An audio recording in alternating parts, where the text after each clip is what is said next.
Did he? Yeah.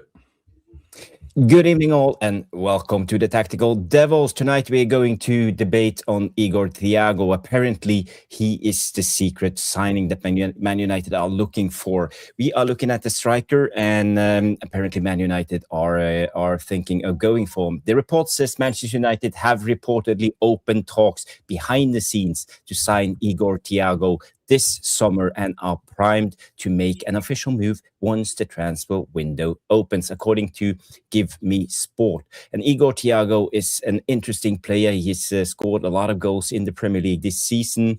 His contract runs until 2031, so it won't be a cheap one. He's on a 75k a week, and that's approximately £4 million a year. So Brentford will be a club to try to negotiate with. We struggled when it came to Mbumo, so he won't come cheap. But it will be an interesting thing to debate, and I will have Stu Woolley and Sean's take on it. We will also talk a little bit about the manager debate. Luis Enrique was asked about going to the Premier League, and well, it wasn't positive, so I think we can put the Luis Enrique link in the bin. We will also talk a little bit about the Aston Villa game. We will talk about Bruno's 100 assists. We will talk about Casemiro. Should he stay or should he go? Well, that's another debate. And also the Rashford ransom. Apparently Barcelona wants to negotiate the £30 million price tag for Rashford. And last but not least, we will talk a little bit about the Chelsea verdict. £10 million. Are you kidding me? Okay, guys, you know what the show will be about. Stay tuned, smash the like, subscribe if this is your first time on the Tactical Devils. And we will be back, Sean, me, and Stu. Maybe Vicky Whitterbird will join us after the short intro. So, guys, see you in a second.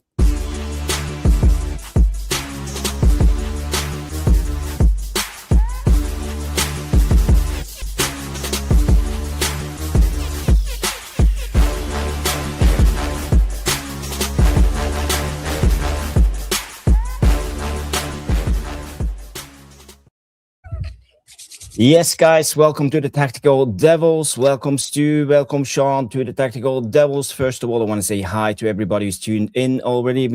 I see Irish Pit Terrier, that's Danny B. We have I Am Titanium Bilal in the house. We have Tom Porter. Big up, Tom. Good to see you. And Jamie Wayne is in the house. 13 people watching at the moment. People, get those likes up as soon as you come in, and let's get the show started. So I want to talk about the latest update that came out, and I want to go around the panel because this came out today, and it's about Manchester United have reportedly opened talks behind the scenes to sign Igor Thiago this summer and are primed to make an official move once the transfer window opens. So I have a lot of questions when it comes to this, because first of all, do we really want to spend our money on a striker? Because, you know, Brentford won't be cheap. Another question is he obtainable? Is he the right player? Will he be the first choice or second choice for Sesko? So yeah, let's have a debate. And hello, guys, welcome to the show. Well, Mr. Jarvis looking rather fresh today, if I might add. You do.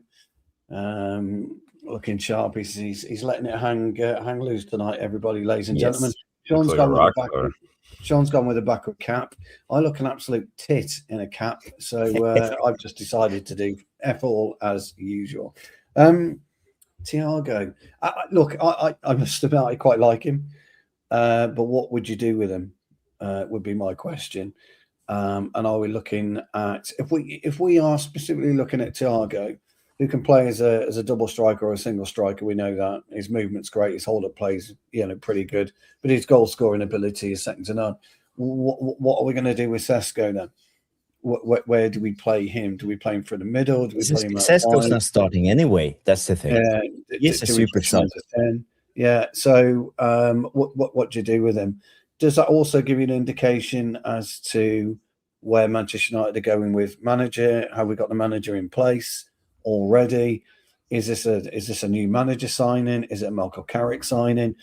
There's too many questions actually, rather than answers. For me on this particular deal, because it's not what we should be looking at.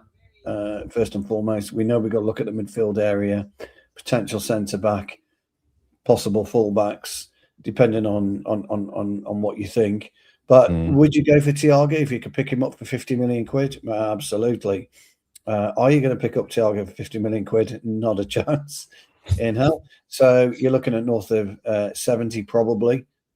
And is it worth it? Probably not. So my thought process is maybe he's looking at a new contract. Maybe his agent's stirring the pot a little bit. You would be interested, I think, if you're in the market for striker. Absolutely. We've said before, there's not many good strikers you could trust that are available. I don't think he's available. I think he'll probably end up signing a contract extension at Sunderland on a better salary than 75. Sorry, Brentford. On a better salary than 75 grand a week. But I do like him. He's got the attributes I like in a striker. He's big, strong, powerful, scores goals. He's good in the air. Will score you a variety of different goals. He's got everything you need, but he's not priority. Surely he's not priority. No. Sean, what's your take on Igor? He apparently scored tonight for Brentford, and they are up 2-1 against Wolves. Yeah, I like Igor Thiago. I mentioned it on a stream probably last month that he's probably been my most underrated player in the Premier League this season. I think that he's going under the radar despite having 20 league goals or something right now, or he's got more than 20 in all comps, I think, this season. Yeah, he's over 20 in now, yeah. Very good. I mean, I agree with Stu that spending big on another striker, probably not the priority. Maybe go spend big on Brentford's scouts, because they seem to just sign striker after striker after striker after striker. And they end up getting sold. I mean, he plays a lot like Tony. He reminds me a lot of Ivan Toney as well. He's a very good striker. I really like Igor Thiago, but is he a priority? Probably not for me.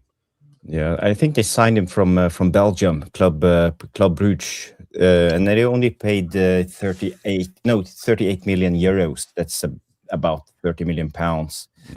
But that was a club record fee, and I bet his contract length is 2031, so he still has a lot of years left on his contract. And he is Brentford's main striker, so I share Stu's worries that he won't come cheap. I think we're probably talking about 75 million pounds. I would say. You got to double that, haven't you, Jarvis? You got to double. They're going to want a straight double comeback. And to be honest, at 75 grand a week, lads, he's in quite a strong negotiation position when you think about it. I think Sean's right. He's got over 20 goals, hasn't he, in all competitions this season. He could easily go to, say, Tottenham Hotspur and earn 140 grand a week at Tottenham. Down in the Championship. Yeah. So I think, down in the Championship. So I think, to be honest, Jarvis, he'll end up signing a contract extension on salary. Be good business with Brentford. Brentford can then push up their asking price for him in 2 years' time if he has a stellar season next year. I think it's just a bit of posturing, to be honest, buddy. Well, but nothing wrong with him. Nothing wrong with it, pal. But as a profile, he's big and strong. He scores a lot of goals. His hold-up play is okay. He's a threat. Always he binds up at least two centre backs. With his strength, he has aerial threats. He's Brazilian, so he probably have a little bit of flair. Because we are at the stage. What if Sesko gets injured? We don't have that same type of player to put in. The next season, we are going 2 games a week. We are getting that Champions League place for sure. So, are we going to rely on Mbumo as the striker? Or Zirkzee? I don't look at Zirkzee as someone to come off the bench and win a game, honestly. No. I think we'll probably I think Zirkzee's gone in the summer. Look, this won't surprise you, Jarvis. I'd go a bit cheaper. I'd go and take the youngster Barry out of Everton if we want someone who is going to become a squad player, but absolutely be not prolific or lethal up front, but fuck me, will add a dimension to us that we have been sorely missing. Yeah. And now you're talking expert hold up play with him. You're talking wins headers. You know, he knows exactly how to play outside the box. Hasn't got a fucking Scooby what to do inside the box. I admit that. I do. I've got no problem. But there's sometimes, and Jarvis, your point's absolutely right. How many times have I said to you, let's go in and disrupt the centre halves? Because being a centre half, I know what a pain in the arse it is, and he will do that for us. And he'll score a couple of goals a season, but he won't be prolific by any stretch of the imagination. He's young, he's 23. You get him for less than 50, in my opinion. He's Premier League proven because he's had a season a bit in the Premier League. You know, and if you're not looking, I'm just talking, Danny, I'm talking purely as a hold-up merchant, hold-up play, not goal-scoring, hold-up. I'm talking outside the box. Absolutely brilliant. He's as good as there is in the Premier League for that. He really is. Yeah. Can't run Kanye as a false nine, unfortunately. If you look at the stats on Igor Thiago or Thiago, I don't know what to call him. Is it Igor Thiago or is it just Thiago or Igor or Thiago? I think it's Igor Thiago. I think they call it both. Yeah. Okay. So again, if you look at his stats, he's 191 centimeters. Is that 6 feet? 6'1"? Around that 6 feet. You're asking an American to break down the metric system. That's not going to work out well for you. He's around there, isn't he? Yeah. And he's 24 years of age, so he is in the right bracket for Ineos to sign him. He's Brazilian. His transfer value is 25.5 million euros, and you know, when they bought him for 38 million euros, I think this transfer value is wrong. Yeah, that's miles wrong. Yeah. His contract ends 2029. I said 31, but yeah, okay, so it's wrong on that. And also, if you look at his attributes, its goals, actually pretty strong in defensive contributions. He's in the 95%. Aerial duels 77%, and that's where he thrives.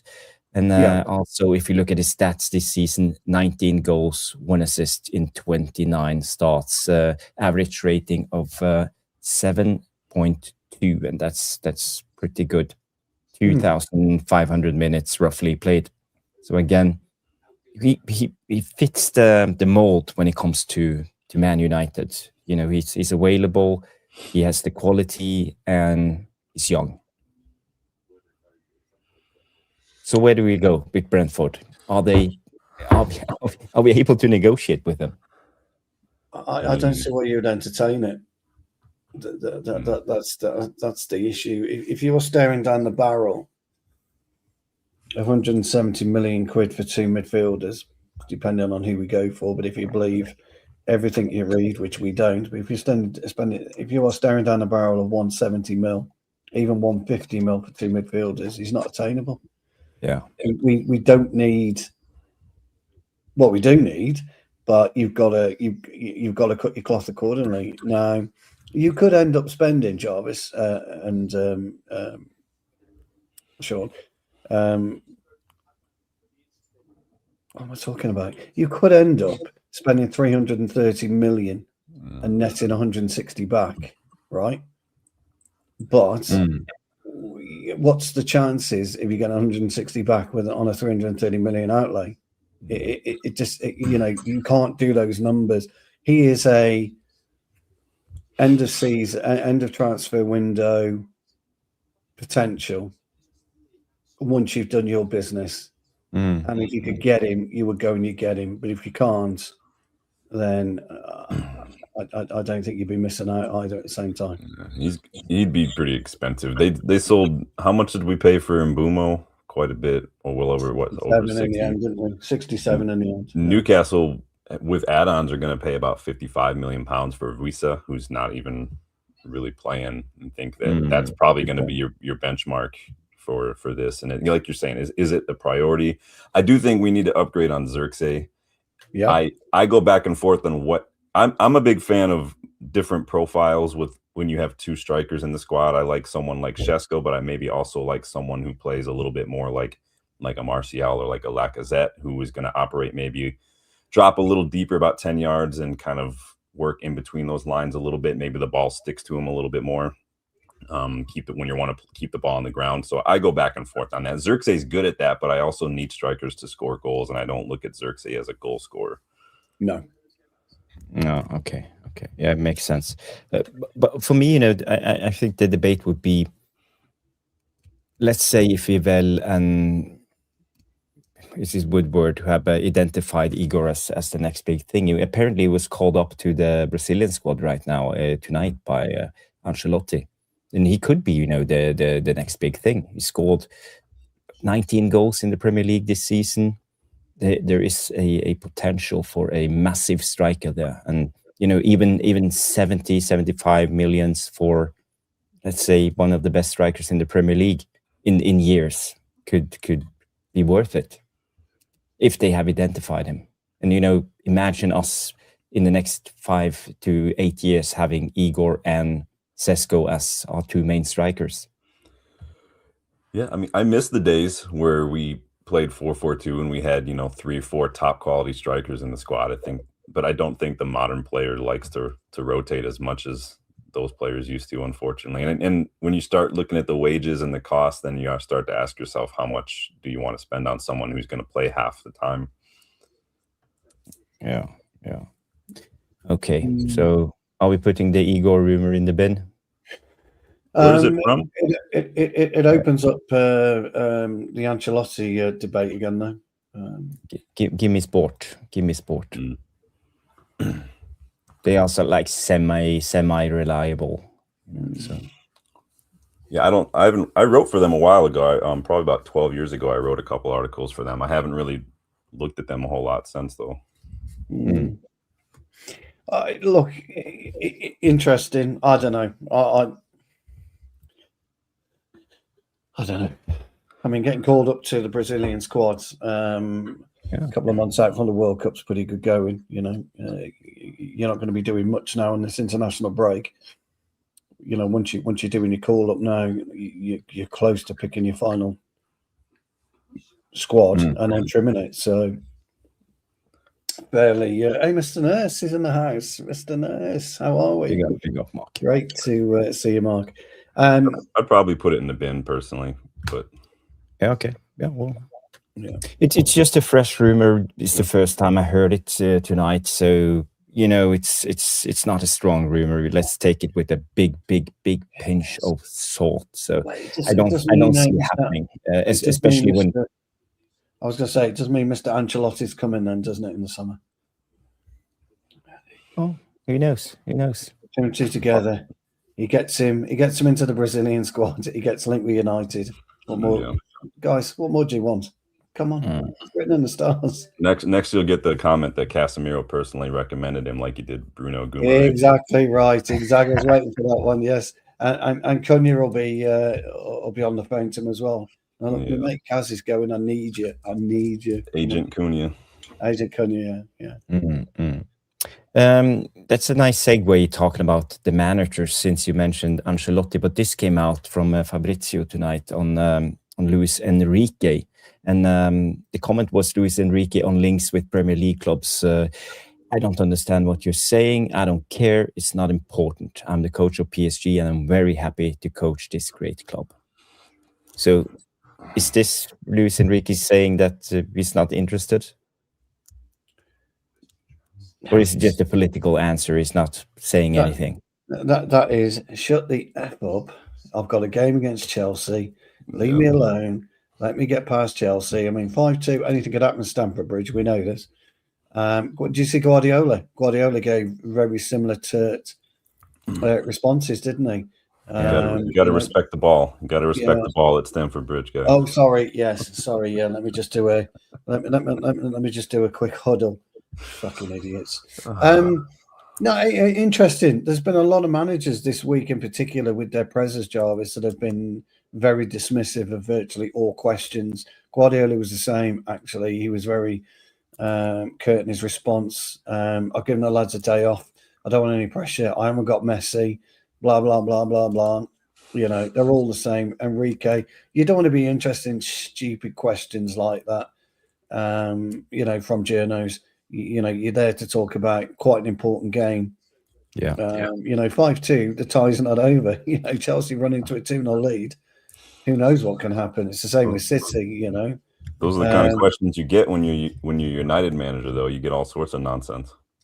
Yeah, well, and this is one of the problems with the the media. You know, they never talk about the game itself. They're always talking about rubbish and nonsense. You know, Carrick's presser on Thursday is, do you think over this next 3 weeks you'll be given the job, Michael? And that's what it will be, because there's nothing to talk about for Manchester United. You know, after Friday night. You know, forget, by the way, the Carabao Cup is coming up on Sunday, the first cup competition, cup final of the season for the men is coming up this Sunday. You know, I'm bearing in mind that Arsenal are going to their first leg of a quad.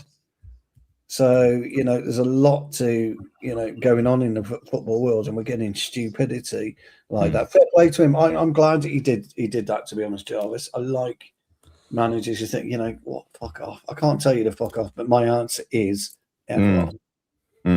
Well, I do quite like that. So Luis Enrique, he's entering the final year of his contract at PSG, isn't he? Yeah, I mean, look, he's done well. He got rid of the culture, didn't he, of Galacticos, the overpaid, so-called superstars. They got rid of all of that, and they started to bring players through. They bought, they're sitting on an absolute gem with Kvaratskhelia. They really are. Yeah. You know, he's going to be the next big thing. Vitinha. But these are all players that you love to watch because they've gotten zero attitude. I really like Doué. Doué is really good too. Dembele's been decent, when he's been there. So, they're a good side. Chelsea got, real problems. Is it Wednesday or is it tomorrow they play? I can't remember but either way, I think it was an FU to the media, Jarvis, to be honest. Yeah. Well, I think it was worth mentioning. Luis Enrique has never been one of the hottest links to Man United anyway. I think we are going to end up with, there were 5 names that came out of the hat a couple of days ago. And who were we talking about? We were talking about De Zerbi, Unai Emery, Iraola, I think. And Glasner, and one more. Yeah, I must admit, Jarvis, I only saw Ancelotti, and Ancelotti. Ancelotti. That's all I saw on that list. I didn't see anyone else. I want to read out a couple of comments I see you guys have put in here. So Rushmana comes in and say we need more old fox. We need a more old fox to help Sesko. Why pay 70 million and stunt Sesko's game time? Doesn't make any sense. And also we have Vissa coming in with say, as long as they don't use him like Kane and drop deep in the Premier League, too much work goals don't go in. João Pedro is a prime example. And Rashmana also say we basically need another Cavani type of player, like an older, experienced striker. But who's out there? Who could be signed as the second striker besides Barry? Well, they don't. Well, like I say, you don't sign Barry as a striker, do you? You sign him as a hold-up play. If you got 20 minutes to go, and you're under the cosh, you're defending a 2-1 lead. He's perfect. You bring him in and you release the ball to him. That's what you buy that type of player for. And then again, there's more about them about. I can't remember the Wolves forward, the big lad that they got from. I think it was Arakadura. Again, not prolific, but brilliant at holding the ball up and getting Wolves up the pitch. And Barry's that type of player. We do require that. Sesko just hasn't quite got that yet. We do require that player. But if you're looking at a Cavani type player, there's probably is only 11. Yeah, there is only perhaps 11 Lewandowski available. Ivan Toney, maybe someone like that. Yeah, maybe Tony, but there's nobody out there that you would go and think, you know what, that's who we need. You're not going to get Harry Kane. He's setting all types of records over in Germany now. It just goes to show how easy the German league is, because he's scoring way more than what he was scoring in the Premier League, and he was scoring high numbers in the Premier League, wasn't he? He was on 35 goals a season. He's on, what is it, close to 60, isn't he, or something? Yeah. Or the fact that Vincent Kompany relegates Burnley and then gets the Bayern Munich job the next. It says a lot, doesn't it? Yeah. So I don't think there is a Cavani type player out there at this point in time. I agree with you guys. Where would you turn? The routinator comes in and say, I can't see us buying another striker this summer, and even if we do, it will be an older cost less player, and the bulk of our money will be spent on midfield. And I also think we will go for a left winger, and this is where the links to Diomande comes in. And I'm not very excited for Diomande, maybe because because of the Bundesliga. That's the Bundesliga thing for me. I don't think that's the right league to sign players. I don't think we can afford to make a wrong signing at the moment. I wouldn't take the chance. No, I agree. But again, there's been a lot of mention, hasn't there, about a specific position, i.e. left wing. What are we doing there? We don't play with a winger at the minute. Jens Federharder, just saying. Are we looking at a certain manager? Have we got a manager that requires a left winger? Again, where's all this come from? All this left wing nonsense. I think the Diomande links to me personally come from it's United. Yeah. So whenever there's a hot young player, United get linked, and I think the Vavell RB Leipzig connection seems to pop up quite a bit as well. But I mean, Diomande is very, very good. I think a left winger right now, I think that's Cunha's position. Whether we think that's his best position or not, I think that's where he's going to play. And to be fair, he did hold his width quite a bit better. He did, didn't he? He did hold his width. I don't want to pay that much for a rotation left winger when we've got other priorities. Yeah, go get the kid that Leipzig will get to replace Diomande. That's who you want to get, and then let him rotate and let him develop, and then bring him in sporadically. Yeah, but I mean, for me, I prefer Cunha as an 8. Sure, I like him as a 10. Driving. I like him driving. I do.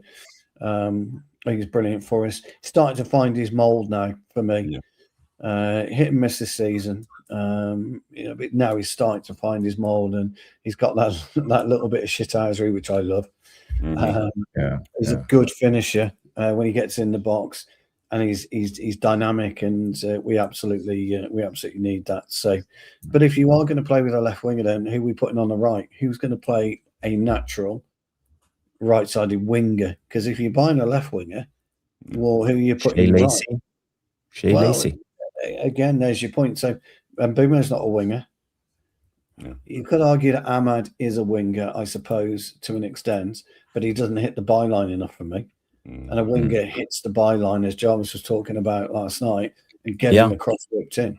That's what a winger does. So who are we looking at in terms of right? And then what do you do with your 3 in the middle if you're playing 2 wingers? You've got no support for your lonesome number 9, then, have you?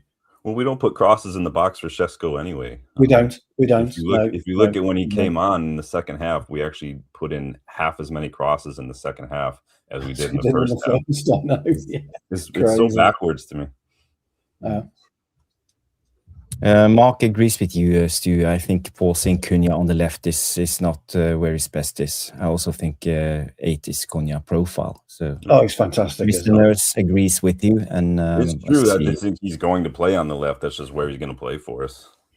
He is, he is. I think he's resigned himself to that fact as well, Sean. And I think you're right. I think now he's got himself in, and he's decided. Now, yes. Now we're talking.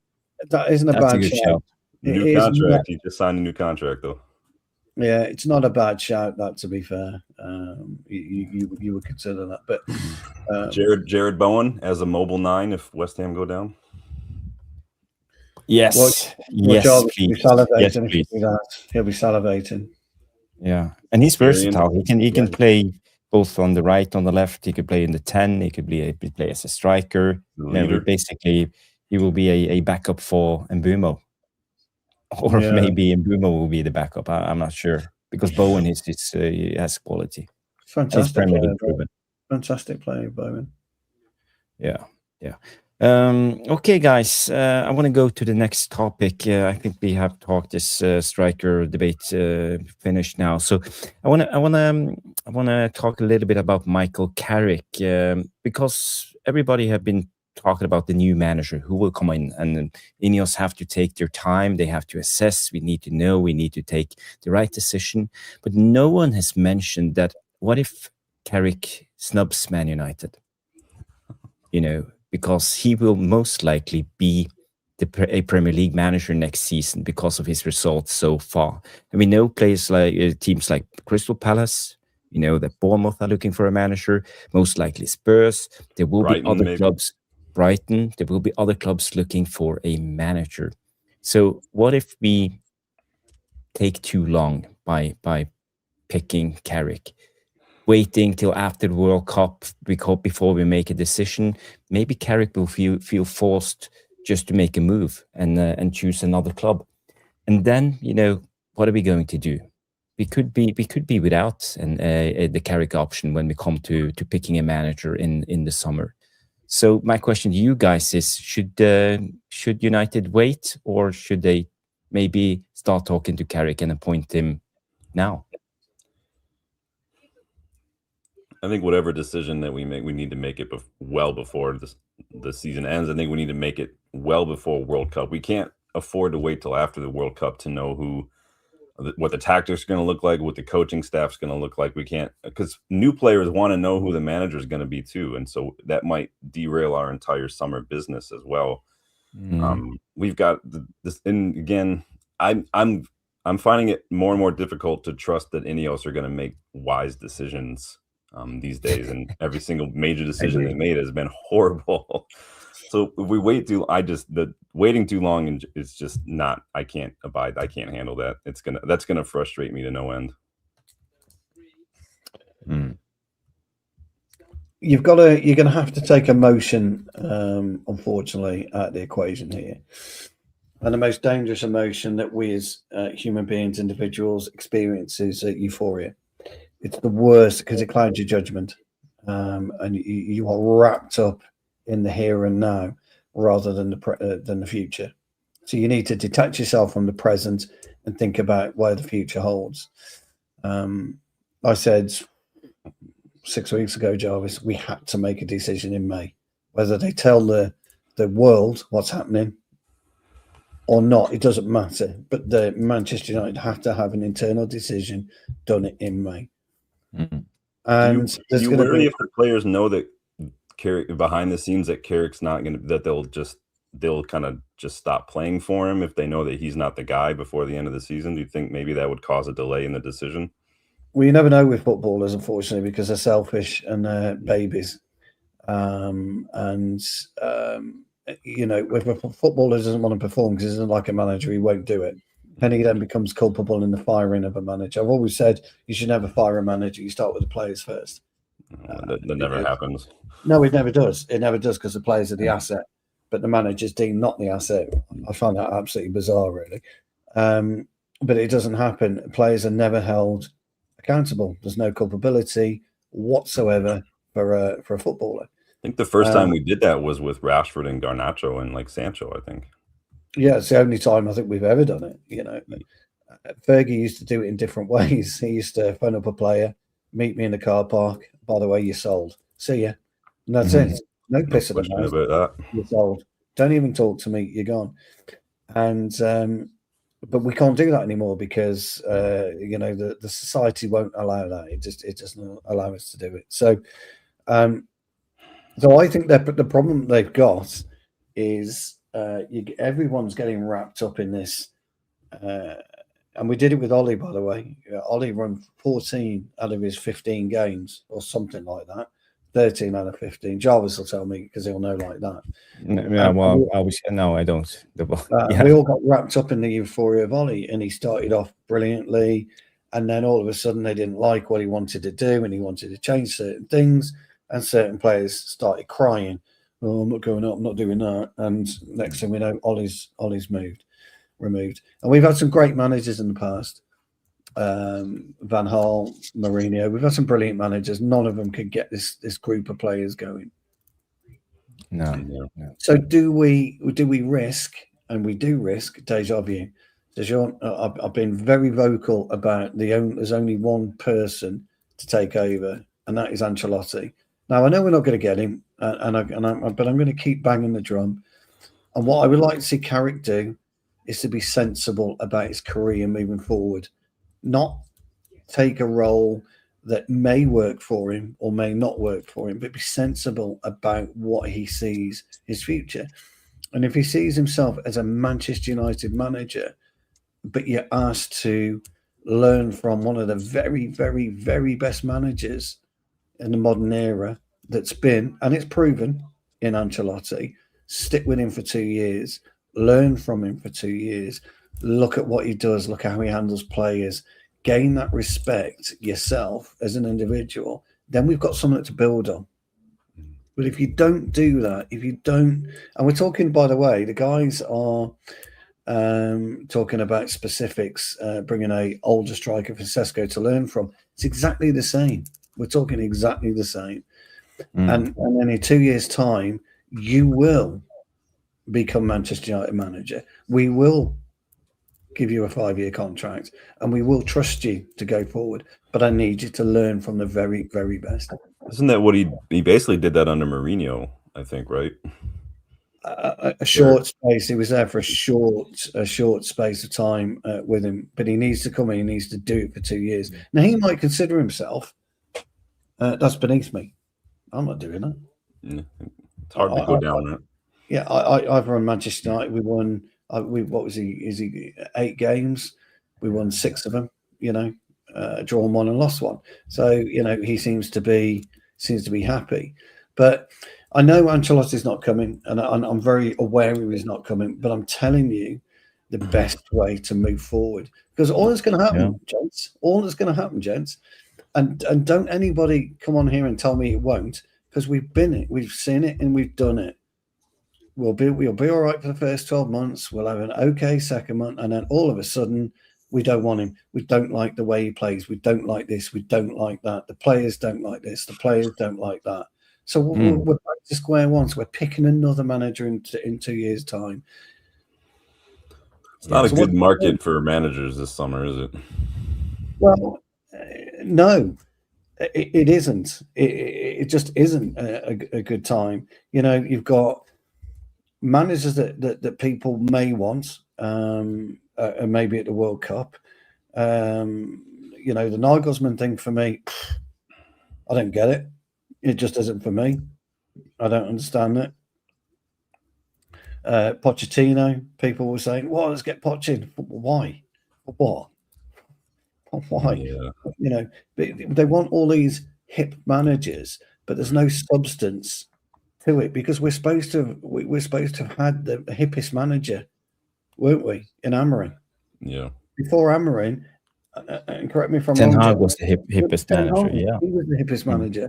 So, what do you do? So, where do you go? So, you roll the dice again and hope a 6 comes up by appointing maybe Carrick, or maybe appointing Iraola, Jarvis, someone like that. Or you think to yourself, how do we future-proof ourselves? Like any business, you future-proof yourself. How do we future-proof ourselves with the best manager to help? That's all I'm interested in. Yeah, but Stu, you do realize, let's say if Carrick picks another team, let's say if we count, by the way, Wolves just equalized 2-2. Arcadare scored, the guy we just talked about. So it's 5 minutes left of that game. So it will be exciting to see if Wolves can surpass Burnley. Shout out to Wolves, though. What a turnaround Rob Edwards has done. Yeah. Rob Edwards in the Premier League, with Luton before, rubbish. You've got he's had to go to Middlesbrough to regain his. Was this Southampton? He was not Luton. Sorry, was he Southampton? Wasn't he? He had to get. He had to get He was at Luton. He ditched Middlesbrough as soon as Wolves came calling, though. Exactly. So this is the thing, you know. I know we won't, Mr. Potus, but you've got to keep going. You've got to keep banging that drum. Bang that drum with me, Mr. Potus, and we'll get him in. Come on, bang that drum with me. But it happens. So what's the thing? Where do you go? What if we bring Iraola in and Sean's Mark Nurse is a big fan of him, and we're having the same conversation in 2 years' time? Then who'd you bring in? What do you say to the argument that Carrick has, because he has been doing a decent job, right? And he plays a way that kind of suits the players, and he seems to get it, and he knows the club. What do you say to the argument that he's kind of shown that he can do it, whereas some of these other managers, they're unknown quantities in terms of the United job? There are a lot of people who would give it to Carrick, and at least for a year or two, and then see what happens next. But we've been there. As much as I agree with you, Sean, we were there with Ollie. You know, we've had the same thing. Different, and I think, and I talked about this earlier too. I think for a lot, and this is what our brains do: is they take a lot of the familiar stuff from the past, and they'll apply it to new situations that feel somewhat familiar. I'm not saying it's right or wrong. I'm not even saying that's what I necessarily want. I'm just throwing it out there, but they are different managers. I just wonder what the basis for that argument is, and is it so far fetched? So it's a good question, but here's the problem, and this is the biggest problem what we're going through right now. The players and Carrick, they're all smiles, they're all happy. Carrick is pandering to most of their needs at the moment. Yeah, he's got a bit of a nasty side to him, we know this, but things are going right at the minute. What happens when things go wrong over a period of a month, 4 games, and the players don't want? We haven't seen that. And if we do see that, Middlesbrough, he went into a very long kind of extended streak. He couldn't get it out. And he couldn't get out of it. Yeah, he couldn't get out of it. Now, I'm not saying that will happen. I'm not. I'm trying to put a balanced argument across as to why euphoria is the most dangerous emotion that we as individuals experience. Because as soon as you get locked into euphoria, nothing else matters. You get clouded. It's the first time you fall in love. When you really fall in love with somebody, you just get clouded and you don't see all aspects of that particular person. You know, and then it takes time, doesn't it? That when you fall in love with somebody to see the real them. And we're really having that with Carrick at the moment. Do I want Carrick to succeed? Absolutely. I've got no issue with him succeeding. Of course I do. But you've got to err on a side of caution, and that's all I'm trying to do. I'm just trying to give a balance view on it. So question. So when you don't have to raise your hand. when does euphoria just turn into, oh, he's just a good manager, he's winning games, he's getting results? Where does that line for you then? End of the season. Oh, okay. It'll be the end of the season, because right now we're all excited. Me and Jarvis, we weren't off our trolleys with excitement last night. We didn't think the game was particularly good, but we got over the line quite comfortable. You know, in the end against Villa. First half was awful. Yeah, it was. And if we get Champions League football, then we're all going to be, you know, give it Carrick.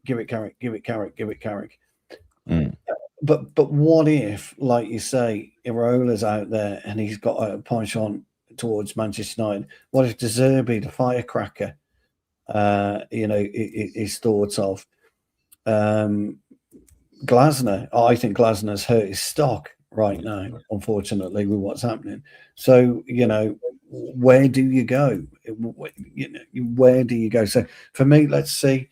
But the problem is, and herein lies the punch in the stomach to my argument, by the way, with Carrick, because I think, as I said before, and I said 4 weeks ago, if it's not dealt with in May, it's too late.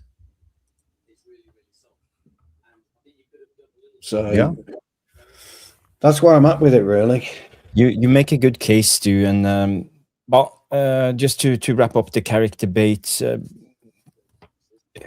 could we and should we make a decision before the end of the season, just in fear of not losing out on Carrick, because he might pick another club and he will take Steve Holland with him 100% if he leaves? Do you think that he would, though? Do you think that he, if the club told him, hey, give us a little bit more time, that you think? I think he likes United enough. I think he loves the club enough that he would be willing to wait. Let's say Spurs calls up and tells him, okay, we want you as our manager. You will get the main job. Take Steve Holland with me. You bring your own team, but we need to know before 1st of June. And Man United says, we have to wait until after the World Cup before we make a decision. And then we have bigger problems than whether or not Carrick stays, should he just sit there by pure loyalty to the club and deny himself an opportunity? He might not get the Man United job, and that's the thing. I don't want us to snooze and lose. That's the thing. If that's the scenario, then we've got much bigger problems than losing Michael Carrick. If our ownership is that hesitant and that just twiddling their thumbs, sitting on their hand, like that's a bigger you remember problem. the Ten Hag saga after winning the FA Cup. You know they are capable of effing it up. But their decision making is just so suspect. It's such a big worry for me, honestly. That's why when people were like, sell Bruno, get 100 million, I was like, cool, but there's another side of that coin. Do you trust Ineos to use that money wisely? Like, I don't trust their decision making. If it were up to me right now, simply because of like Iriola, Glasner, I don't rate De Zerbi all that much, to be honest with you. I would rather stick with Carrick than those guys personally. I wouldn't be my first choice, but the World Cup throws a huge spanner in the works. Any other managers at the World Cup, so unless you want to go spend big to get Enrique out of PSG a year early, I don't see it happening. No. Well, I'm just asking the question because no one has asked this question. No one have thought this far ahead, when it comes to this Carrick debate. It's always about take our time, make a decision, do an evaluation. But we also have Carrick in all of this. And I know that he's raising his stock, his valuation as a manager. And a lot of clubs will look at Michael Carrick and probably talk to him and try to figure out what's his thoughts on next season. So again, living with this uncertainty. And maybe this is his leverage in this debate. Possibly. I would like to think the board are going to be as ruthless as they need to be on this appointment, whether it's Carrick or it's somebody else.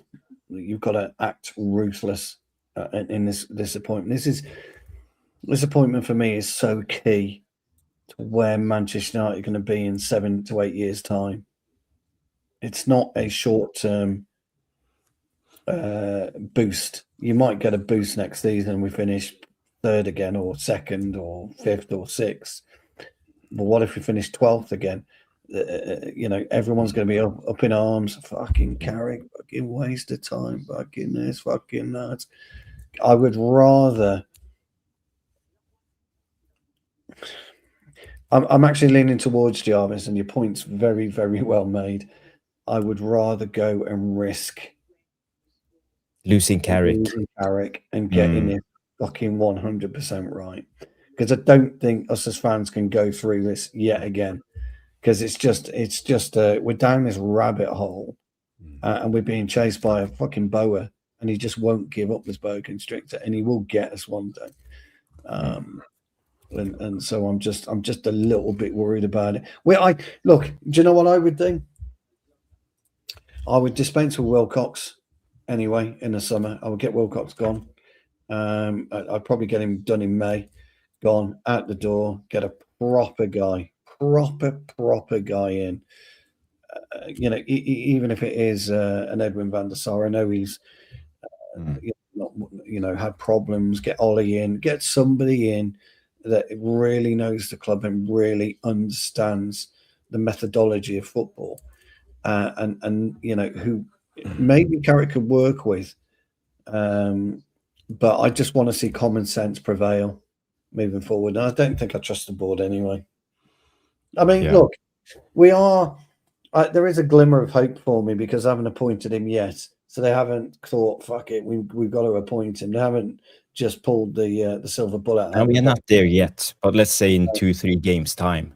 Well, I think if he gets Champions League, which within 4 games, we'll know if we're, we should tie up Champions League football, shouldn't we? Within 4 games, we got 8 games to go. So I'd still like to see him have a little better solution to some of these low block sides that we go up against. I get really frustrated when we play Mbeumo as a 9 against the low block side, and it's just completely useless for 45-60 minutes. So I'd like to see Carrick approach those a little better, in my opinion. Yeah, I think you make a good point there, Sean, because what we saw against Newcastle, for example, or even the West Ham game. But it's also the only 2 times we played against 2 games a week. Yeah. We didn't have a full 7 days turnover. So again, tells you a little bit about our squad and maybe a little bit about Carrick. But I think the Newcastle game told me a lot of how he made a lot of mistakes and he didn't manage to solve them and change them during the game. What do you make of the changes that he's brought to training? The day off after a match, the shorter, more intense sessions. Yeah, but that's the way forward. That's the way Glimt also trains. Yeah. That's the modern way of training. It's a full intensity, very short period of time, max pulse, and then dropping down. That's how the best teams are doing it. So I believe the day off after a match now too, because that was something he introduced as well. I don't think we're fit enough training this way. I don't think we're fit enough. My biggest problem with Carrick, when he gave the lads 4 days, 5 days off when we had a 2-week break, that's the biggest problem I got with him. Yeah, that was bad news for me. That was for me, that was people pleasing. Oh, go and have a few days off, lads, and the players were all over the place. It's not good enough. Not good enough. Brilliant, guys. Brilliant. I think we covered a lot in that debate. Yeah. The next thing I want to talk about is Casemiro, because we heard yesterday the crowd, especially the Stretford End and Johnny K Mode sent us this video. So, but he's probably seen it online. So.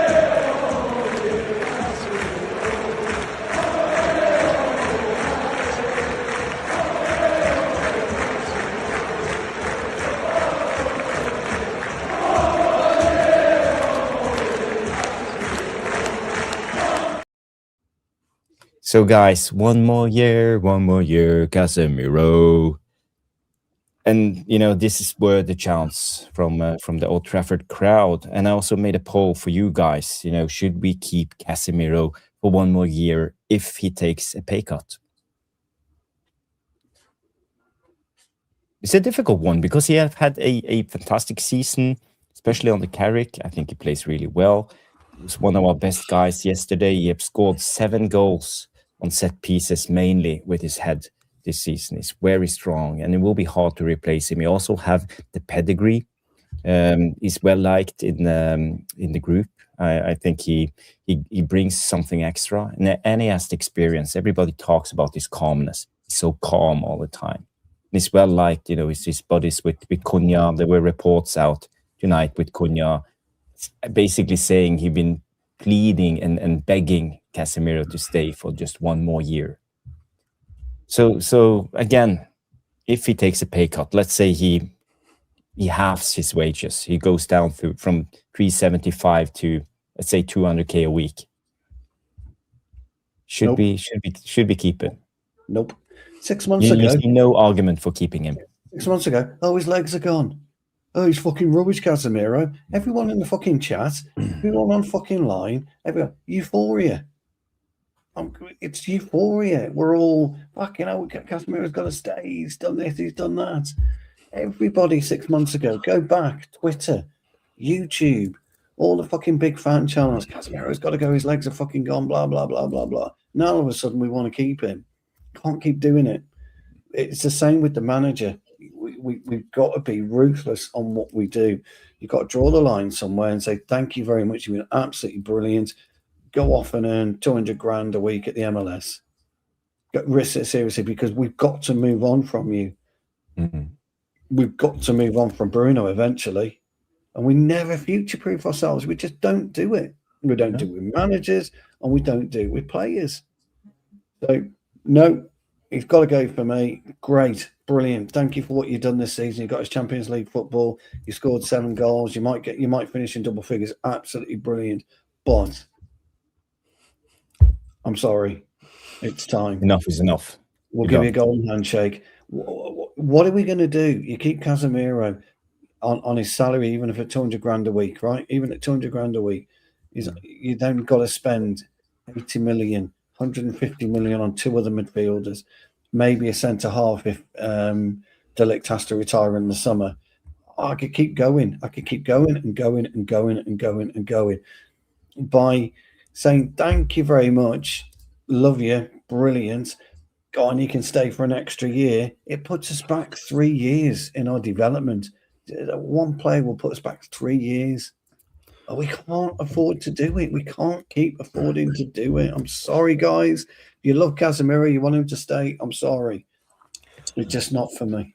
It puts us back financially. It's another player that we paid a lot of money for that's walking away for free. And Bruno will probably be the same thing when he eventually leaves as well. I mean, while the Premier League is changing all these laws, can we just add one where you can have a player just pinch hit on set pieces? Can we just keep Casemiro around for that? So he comes on every set piece. Every time we get a set piece, he's like a kicker in football, American football. You just bring him on. Yeah, he's like a kicker, isn't he? He's like a kicker in American football. Yes. Come on. You know, a kicker, right, in American football, right?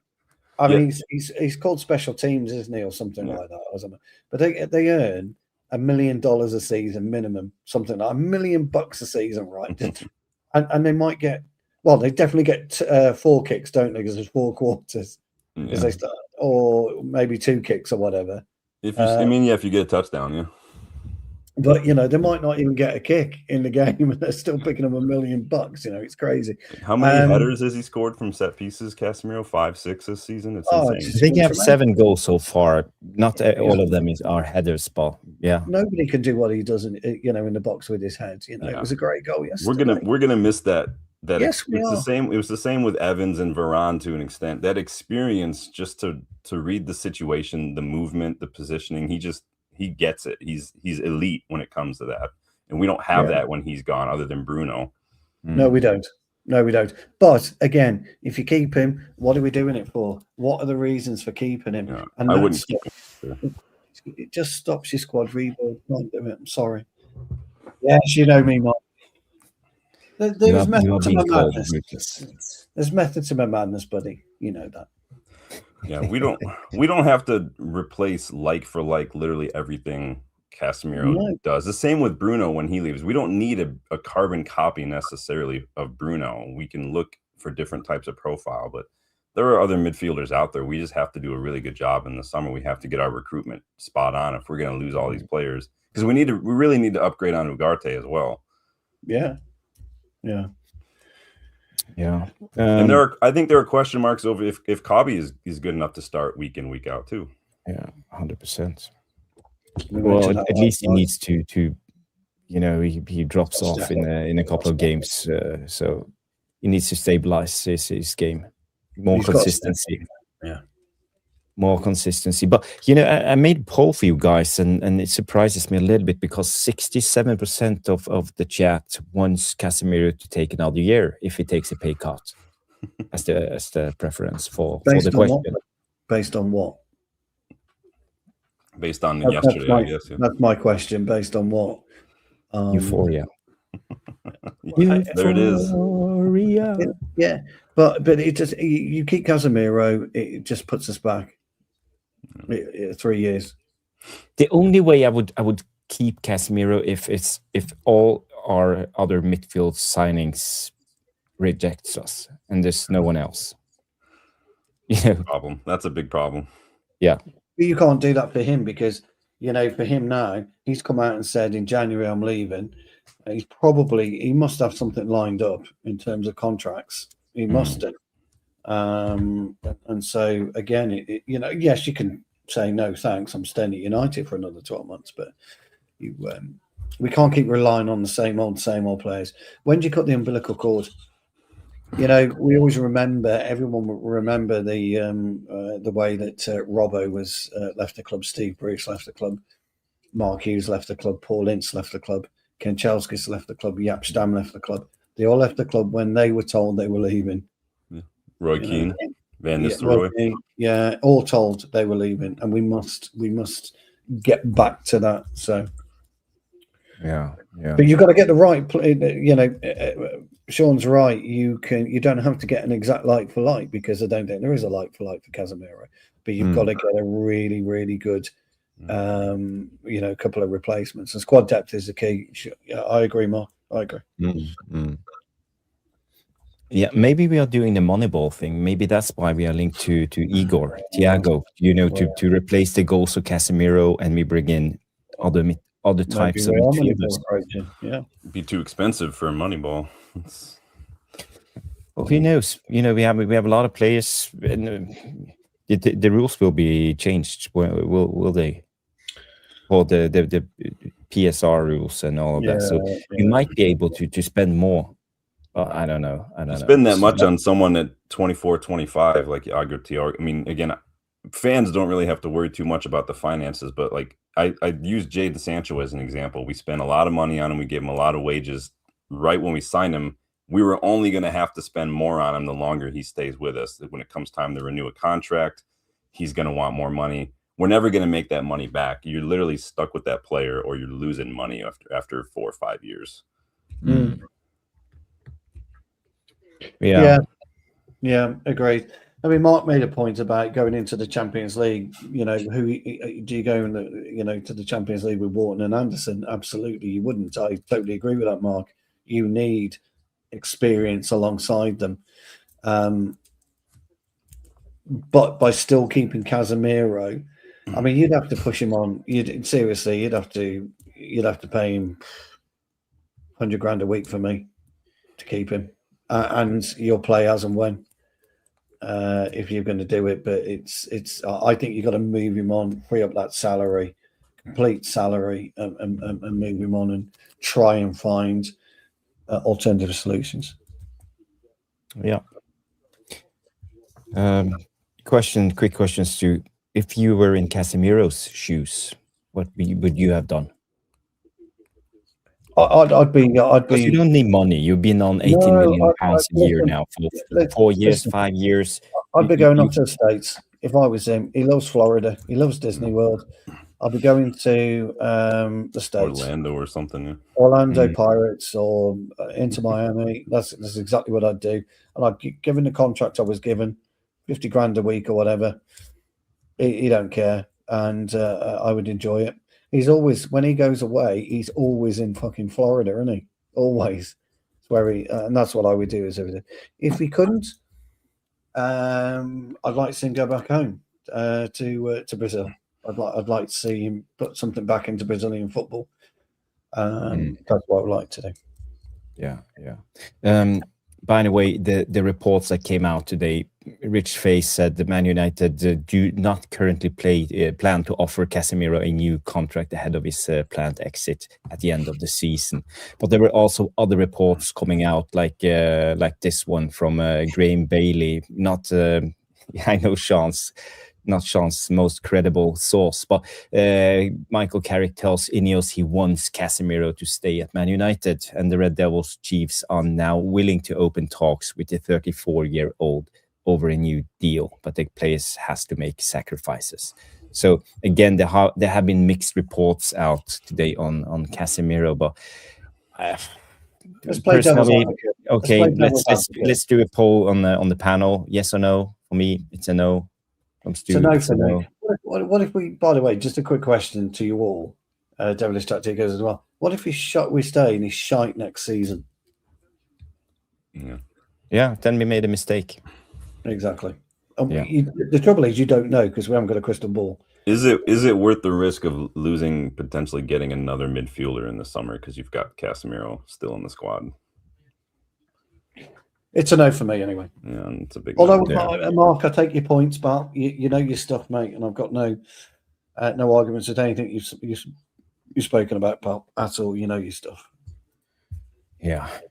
Mark would say yes, big yes, and Jamie says a no. And the poll is 65-35. So the Devilish Tacticos would like Casemiro to stay for another season.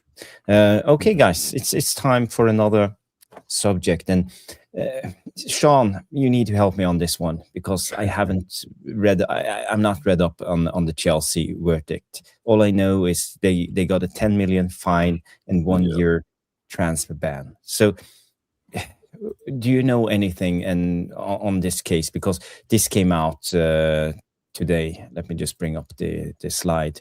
So Chelsea Football Club, Chelsea handed suspended transfer ban 10 million fine for breaching Premier League rules. And the ban is suspended over 2 years, meaning that Chelsea will still be able to register senior players if they do not commit any further breaches. And this comes out from David Ornstein. Do you have anything to add? Did I miss any details on this? So Chelsea have a couple different cases open up right now. They've still got a separate set of charges from a couple years back. It's like 74 breaches of payments to agents and third-party entities and image rights holders. So that's separate to this one. This one has to do more with the academy. So it's an academy ban. They've not allowed to sign academy players within England for a year or so. It is suspended at first. And a lot of this is from what's happened under Roman Abramovich still. So they're still kind of feeling the sting from a lot of that as well. No points deductions or anything like that, just this. Now, what helped them is that they were cooperative. And I think that was something Ornstein mentioned, is that they brought it to the attention. They were open, transparent.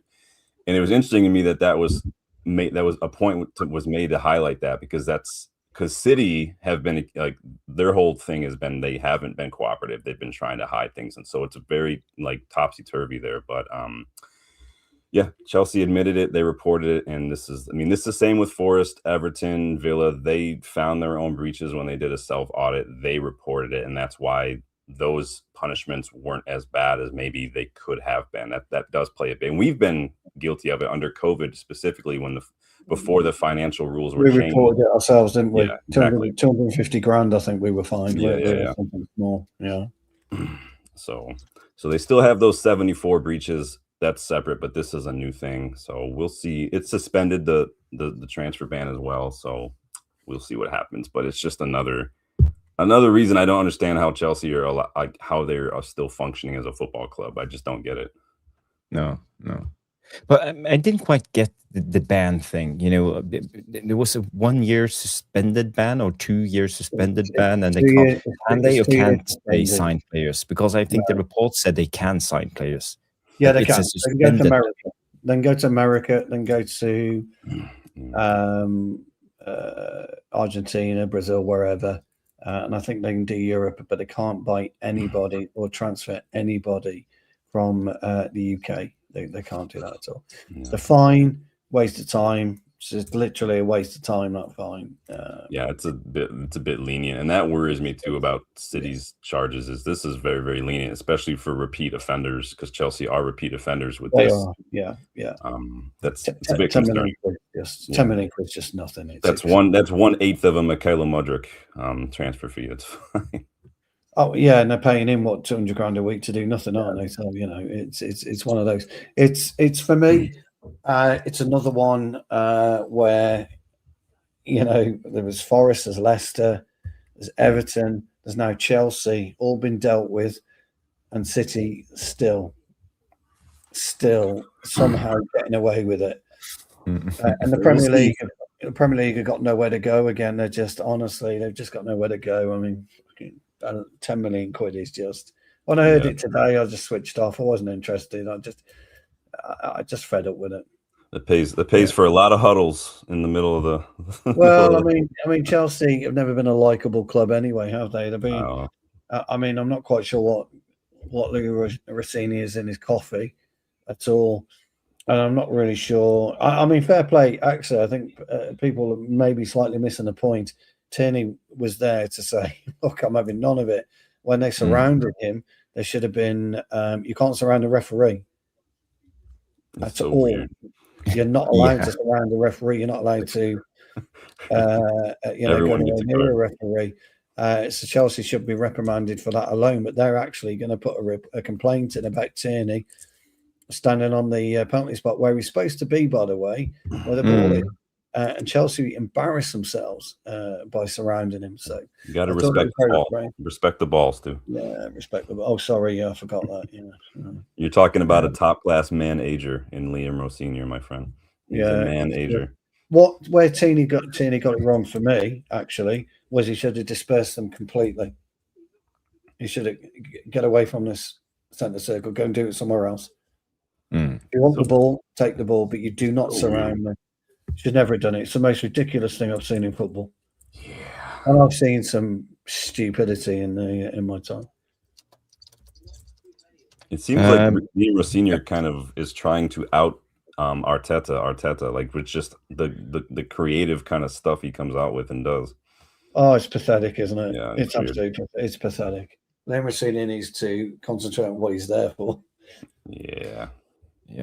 By the way, Rich, I just sent you the link. If you want to come on, if you're free, no pressure. It's up to you. We'll go for mainly 50 more minutes, so we will try to wrap it up in about 50 minutes. And we still have a couple of topics. We want to end this Chelsea debate, and also we want to talk a little bit about Marcus Rashford, and we will also cover the Bruno 100 assists and talk a little bit about Bruno. So. Guys, just stay tuned, and check your X account, and you will find the link. For me, I think it's 10 million. It's nothing, It's a slap on the wrist, and the severity of their breaches. They cheated. They bought players that they shouldn't have, and they spent more money than they were allowed to. And for me, why 10 million and this weak verdict? They'll just sell another hotel and pay for it or something. It's fine. Do you know what they should do? They should have stripped Chelsea of this year's prize money. Hey, Rich, they're going to make 100 million plus. They should have stripped them of that. You don't get your prize money, and that's exactly what they should do with City. When they're found guilty, which every year they're found guilty of, get their prize money back, because that's what they should be doing. Find them hundreds of millions, not just 10 million quid, 20 million quid. I mean, if City got away with a 20 million fine, they'd be like, where do you want the check sending? Yeah. I'll tell you what, we'll give you an extra 10 million on top to thank you. Because, don't they already do that? Well, they probably do, yeah, probably. But 10 million is just crazy. I'll just strip them of, of a lot more. I think finding clubs that pump money in illegally is just, that's what they do anyway. That's I think the suspended sentence thing is a joke, and it's not the first time Chelsea have broken the rules. Nope. Like they've broken them about 10 years ago. They broke the rules, and then they got a transfer ban. They were fined by UEFA, weren't they? They just bought loads of players before the transfer ban and got around it that way. It was just just stupid. Yeah, they got done. Didn't they loan out like 36 youngsters, and that's what they got done for? Yeah, I mean, this is illegal payments, isn't it, to agents and when you're handing down £10 million fines to teams like City and Chelsea, it's basically it's like the mafia. You're just kind of turning it into a tax to keep cheating, basically. Yeah, I mean, crikey, if it's going to be 10 million quid, everyone will do it in the Premier League. It's 10 million quid's worth F all. I mean, it's just nothing. It's just fucking dumb. Yeah. It's like finding people.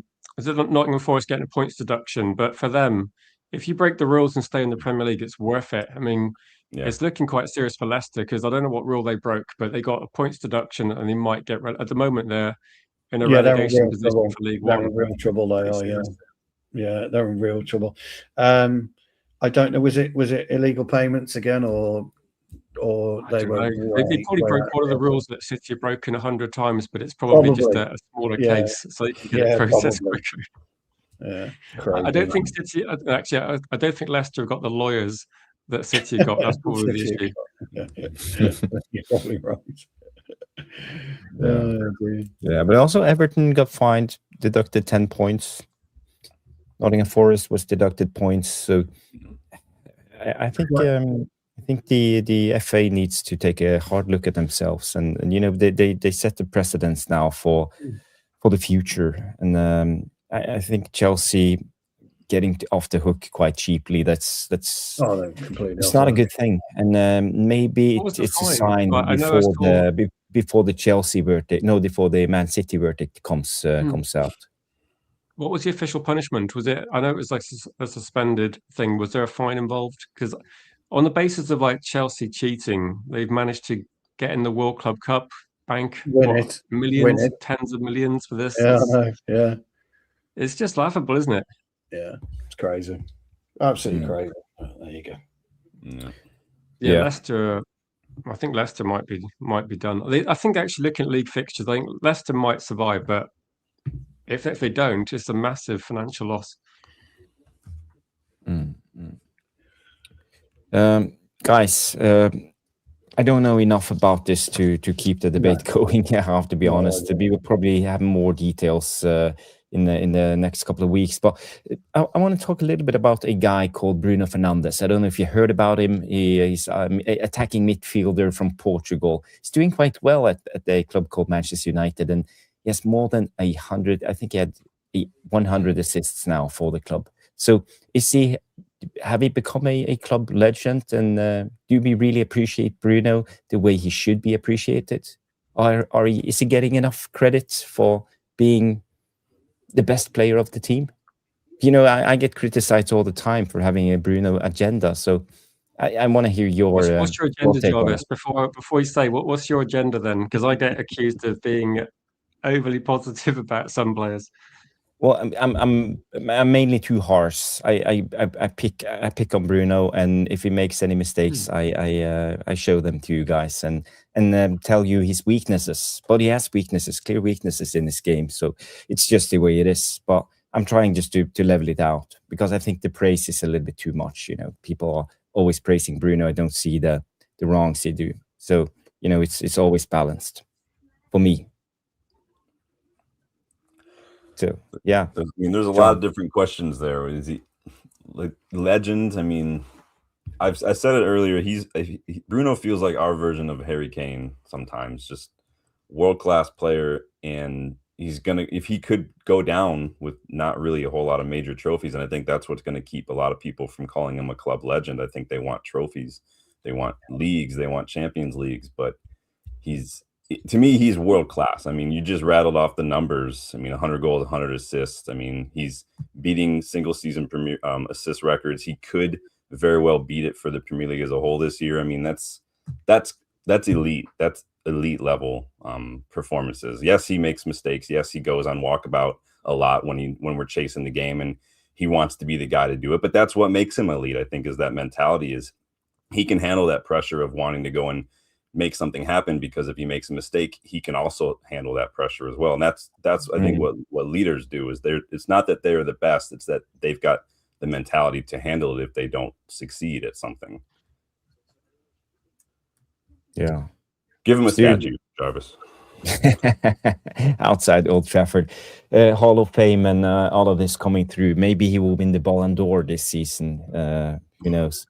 He's up for that PFA Player of the Year, isn't he? Yeah, but Portugal does well in the World Cup. He's a contender.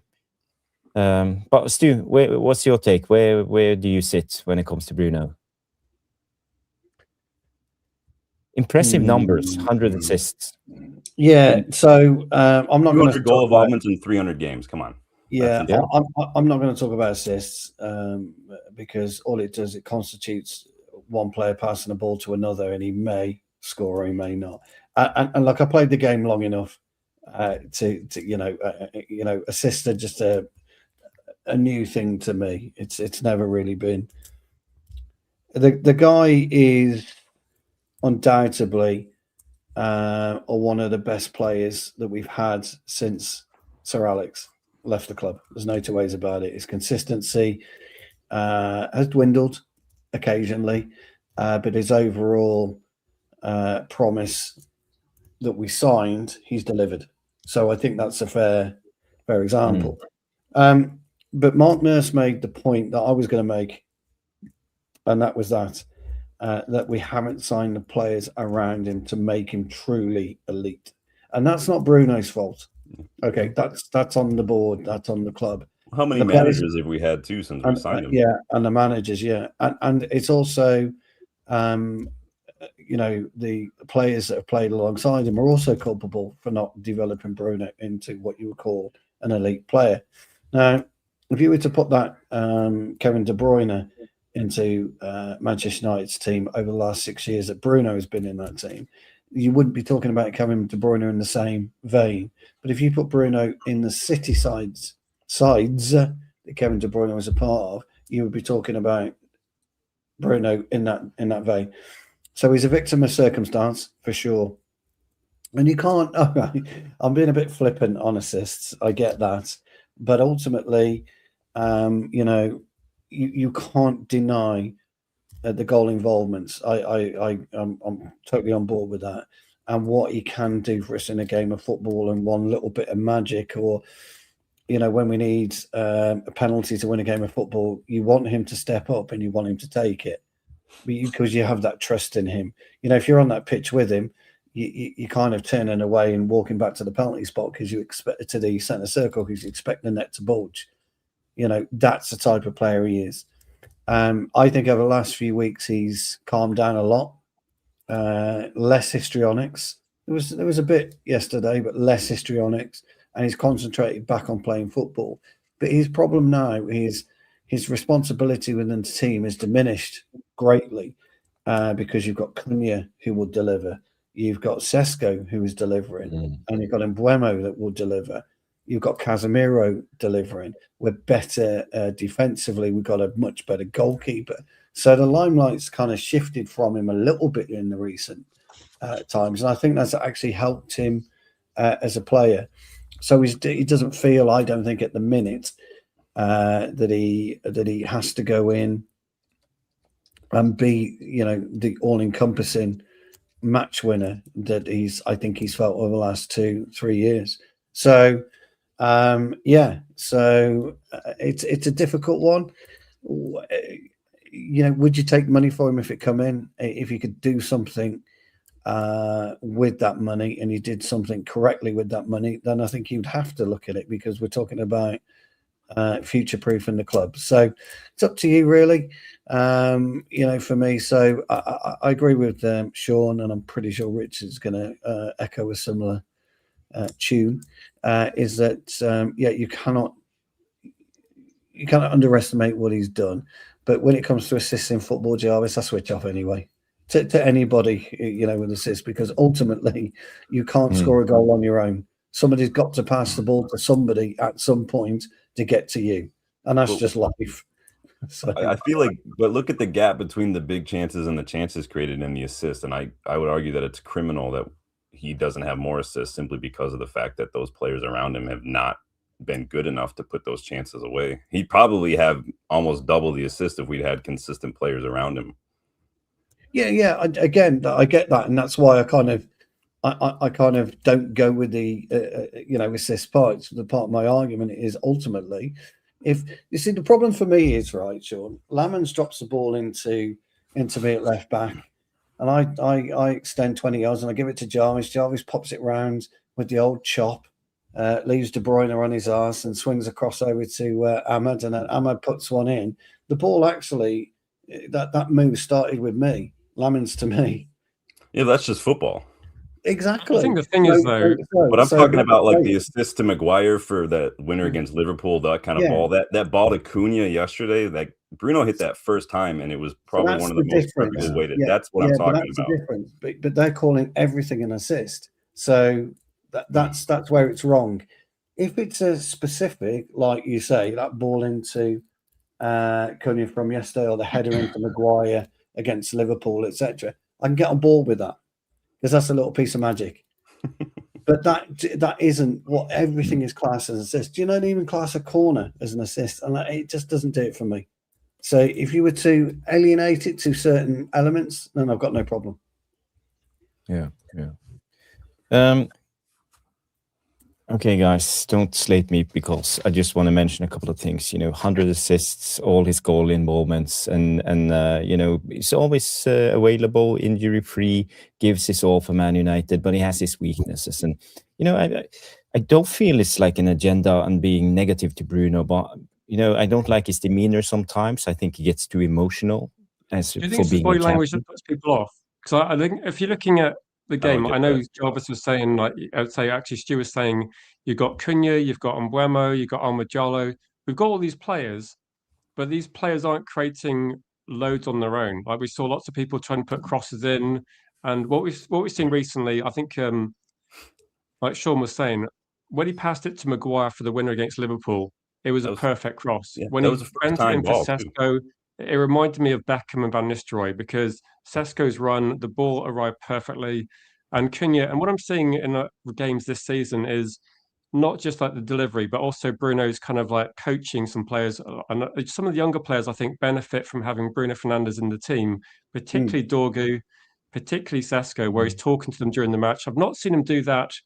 I think when we had Garnacho and we had Rasmus, we had players which weren't as good. I think Sesko is a lot better professional. I think we got better quality players in the team, and I think we're seeing better from Bruno now. If you look at where Bruno was playing, I think you said I think someone in the comments and someone on screen was saying that Bruno's been unlucky that he hasn't had better players with him over the last few years. Yeah. I think Bruno's been unlucky that he's had two coaches that set the team up quite badly, which has made the team look very vulnerable when we give away the ball. Because Bruno doesn't give away the ball more than Kevin De Bruyne and more than other teams. But when we give the ball away, we look appalling when the opposition get the ball. And that's because we're set up badly. I think people always blame. If Bruno gives the ball away, you know how Stu said Lammens passes the ball. If Bruno gives the ball away, they have to go for about 5 or 6 players, but Bruno gets blamed every time. Like the midfielders don't do anything, the defense doesn't do anything, the goalkeeper doesn't do anything. And Bruno will be blamed. He's breaking records, but he played half the season as a 6.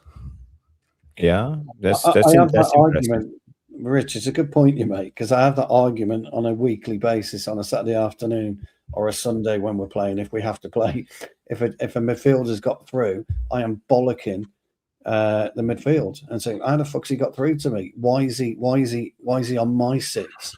He should be on yours." So you're getting emotional a little bit, like Bruno, then. No, I'm a bit throwing more a tantrum. I don't throw my hands in the air like that. I'm more of a in your face type.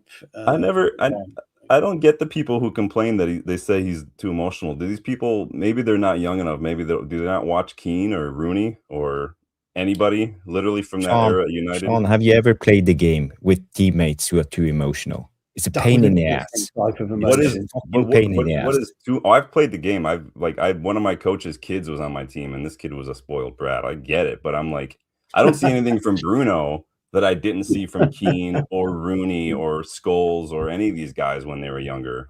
When they were playing, I see the same. It's a different type of emotion for me, Sean. He's kind of he's too theatrical for me. Whereas Roy Keane, he's just in your face. Bang, have that. Don't fuck about with me. Yeah, I don't think Roy Keane could do that sort of thing today, could he? Though, do you think in terms of like Bruno Fernandes, the next sort of 4 or 5 years? Because a lot of people say to me, "Oh, we can't keep all these players. We have to move them on." And the thing is, I had this conversation with my dad when we had Ryan Giggs and Paul Scholes, and they were like 32, 33. Bruno Fernandes, he's not injury prone. His game doesn't revolve around pace. His technique's spot on. Put some legs alongside him or behind him. I don't see the problem with keeping Bruno Fernandes for 3, 4, 5 years. Like I don't see Bruno Fernandes hitting the wall. He's motivated. He wants to play football. He wants to win. I don't see the drop off. Whereas like Harry Kane, I wanted Harry Kane about 4 years ago, and people told me he was too old and injury prone then. And I don't agree with either of those things. So I think age is very different for different people. He's not a physical, bulky player that's going to get injuries. He's had no history of injuries either. His arm waving is a thing we can't do anything about. But I think in terms of this, if the offer came in, like if we got 50, 60 million for Bruno, what are we getting with that? Like that would help us hardly at all. I don't think we can. This is my point. I think Bruno Fernandes is worth more to Manchester United than we actually get from a transfer value, like his market value. I think he's worth more to the team than what we could actually get if we sold him. That's the issue I've got. It's another position we'd have to strengthen in the summer when we already have arguably 4 or 5 really that we need to prioritize as well. Yeah. Guys, I just want to finish my. I was saying on Bruno. I just want to say, and people agree with you, Rich. Danny B also agreed. Yeah, sometimes I'm a bit too positive, but I think it's because I see a lot of Bruno slander. So I kind of, to try and even it up a bit, I go a bit on the. Well, yeah, but that's okay. I was just going to say, for me, it's not about Bruno slander. It's about pointing out where I see his weaknesses. Not you. And you know, for us, if you want to keep Bruno, I think he needs to evolve his game a little bit. You got to be mature, and you got to be wiser. You know, you got to be smarter in certain situations. And sometimes, you know, when he feels he needs to change the game, he takes all the responsibility on his own shoulders and lead the way. That's a good thing, but sometimes it's a bad thing. You know, yesterday, when we were 1-0 up, Aston Villa started to squeeze us. And then, you know, you see him losing his composure, running as a madman. And you know, the Villa goal came after Bruno was pressing Martinez, the goalkeeper, wildly. And all of the team was stretched. They played through us, and the Onana chance came, and they scored on the following corner. So again, you know, it's how I see football. Yeah. I don't have a problem with Bruno losing possession by trying a Hollywood pass on average 18 times a game. I don't have a problem with being the maverick, being the risk taker, being the guy who's trying. But I don't like if you lose your head, because I think football is played with your brain, and you need to be smarter and you can't let the emotions get the better of you in certain situations, because it tips games. This is a big weakness of Bruno's game. And if you see other players like Pirlo, like Modric, like good ballers, how they evolve their game, in like Toni Kroos, how they evolve their game in their 30s. They're getting more, they're calmer, they're more composed. And I hope that Bruno can reach that point, because I think then he will be unstoppable. That's just how I see it. He won't reach that, though. I think we need to build around him a bit more. Do you know what I was going to say, Jarvis? In terms of like where he stands as a club legend or a great, I remember watching Manchester United when we had Brian Robson and Mark Hughes, and for me they were standout players, and we were much a cup team, and they kind of managed to hang on to Manchester United just long enough to get to the Premier League era when we started winning the Premier League. But it could be the same sort of thing, that people that watch Brian Robson, say in the 80s, a bit more than I did, would be saying he was obviously a world-class player, but he didn't have the team around him to actually get to win the title until we got to the Premier League era. And I think with this one, like, you just need to build around people like Bruno. Like if we're going to get midfielders in to replace Casemiro, to replace Ugarte, etc., maybe you need to look at what complements Bruno. That's going to be probably one of the things they're looking at. Stu, you were saying. I was saying that Bruno won't change. He's too long in the 231. He won't change. He won't. He's got Latin blood, hasn't he? That's what happens. They're very fiery, but fiery in a more theatrical way. So he won't change his approach to football, and he won't change his demeanour. It's such an interesting topic, is Bruno, because if we were to keep him, say, an extra 3 or 4 years, and within 2 of those years he gets injury, bad injuries, it could end his career. But that could happen to any footballer. What happens if you keep him for 4 years? You've got to get somebody in to play alongside him for 2 years that can take over the mantle, or we rip up the rule book and we start again and play a different system that doesn't require a Bruno Fernandes. And it happens. You buy his replacement while he's still here. Like you buy Bruno's replacement while Bruno's still at the club. Is the most sensible thing. Well, like I said earlier, you get like Casemiro. You don't have to just have someone to do what Bruno does. Maybe you push Cunha to that 10 and you have a mobile 10 like a Rodgers, like a Gibbs White, instead of just a straight up playmaker like Bruno is. Yeah, so you don't need to replace Bruno for Bruno, because you can change the way that you play. Well, you're never going to find a replacement for him. That's just the thing. Like if that's what you're looking for, just who can play these beautiful moments of magic, you won't find it. Yeah, you won't ever. We if we'd utilised Shinji Kagawa better, we could have been talking him in the same vein as Bruno Fernandes, but we didn't. We didn't utilise him properly. We didn't play to his strengths. So you don't have to use him as an 8 or a 10. We don't have to have that if we don't want to. We can play 2 9s and play 2 wingers and go back to the old 4-4-2 situation. And then actually in a 4-4-2, Bruno would struggle to survive and thrive in a 4-4-2. Unless he's played as a second striker, as we do with Carrick. Yeah, we defend, and he's a second striker. Yeah, but it wouldn't be his game on a 90-minute match. A rigid 4-4-2 wouldn't work for him. So it's a debate. I don't think's got the right answer, and everybody will have a variety of opinions, and rightly so, because hey, that's what football's about. Yeah. Stephanie comes in with actually a good observation. Another better question is his leadership quality. So, Sean, what's your take on his leadership qualities? If you're going to rank him from 1 to 10, for example. I mean, he's captain. I mean, he's an amazing leader. Even if you just look at what he does off the pitch, and even what Rich said, he's basically a coach on the pitch as well, especially with the young players. He sets an example off the pitch as well. I think he's an excellent leader. I mean, it's 9, 10 out of 10 for me in terms of just leadership. I think people focus too much on the histrionics and anything, and I think it's very subjective. And again, that's everyone's opinion to say that that's the defining factor of what makes a good leader or a good captain. But I don't only look at that as the only factor. So it is what it is. Rich, what's your take on his leadership skills? I think he's excellent because of if we're looking at buying a lot of younger players, like say Yoro, you got like I mentioned before, Dorgu and Sesko. I think Bruno Fernandes is so important in trying to, he is directing them, he's coaching them, and part of it is based on like the inexperience of Dorgu in the Premier League, where he's like pointing where to run, and then the ball's coming there, and you can see that gradually they're getting on his wavelength, and we can see that Benjamin Sesko now is almost like he knows where to run. Bruno knows what to expect, and I think that this is the sort of thing that I think this is an evolving thing. I don't think we were seeing Bruno do this a few years ago. I think we're seeing Bruno play his own game. And I think that we do lose, we're going to lose a bit from Casemiro leaving. He's obviously a lot of experience.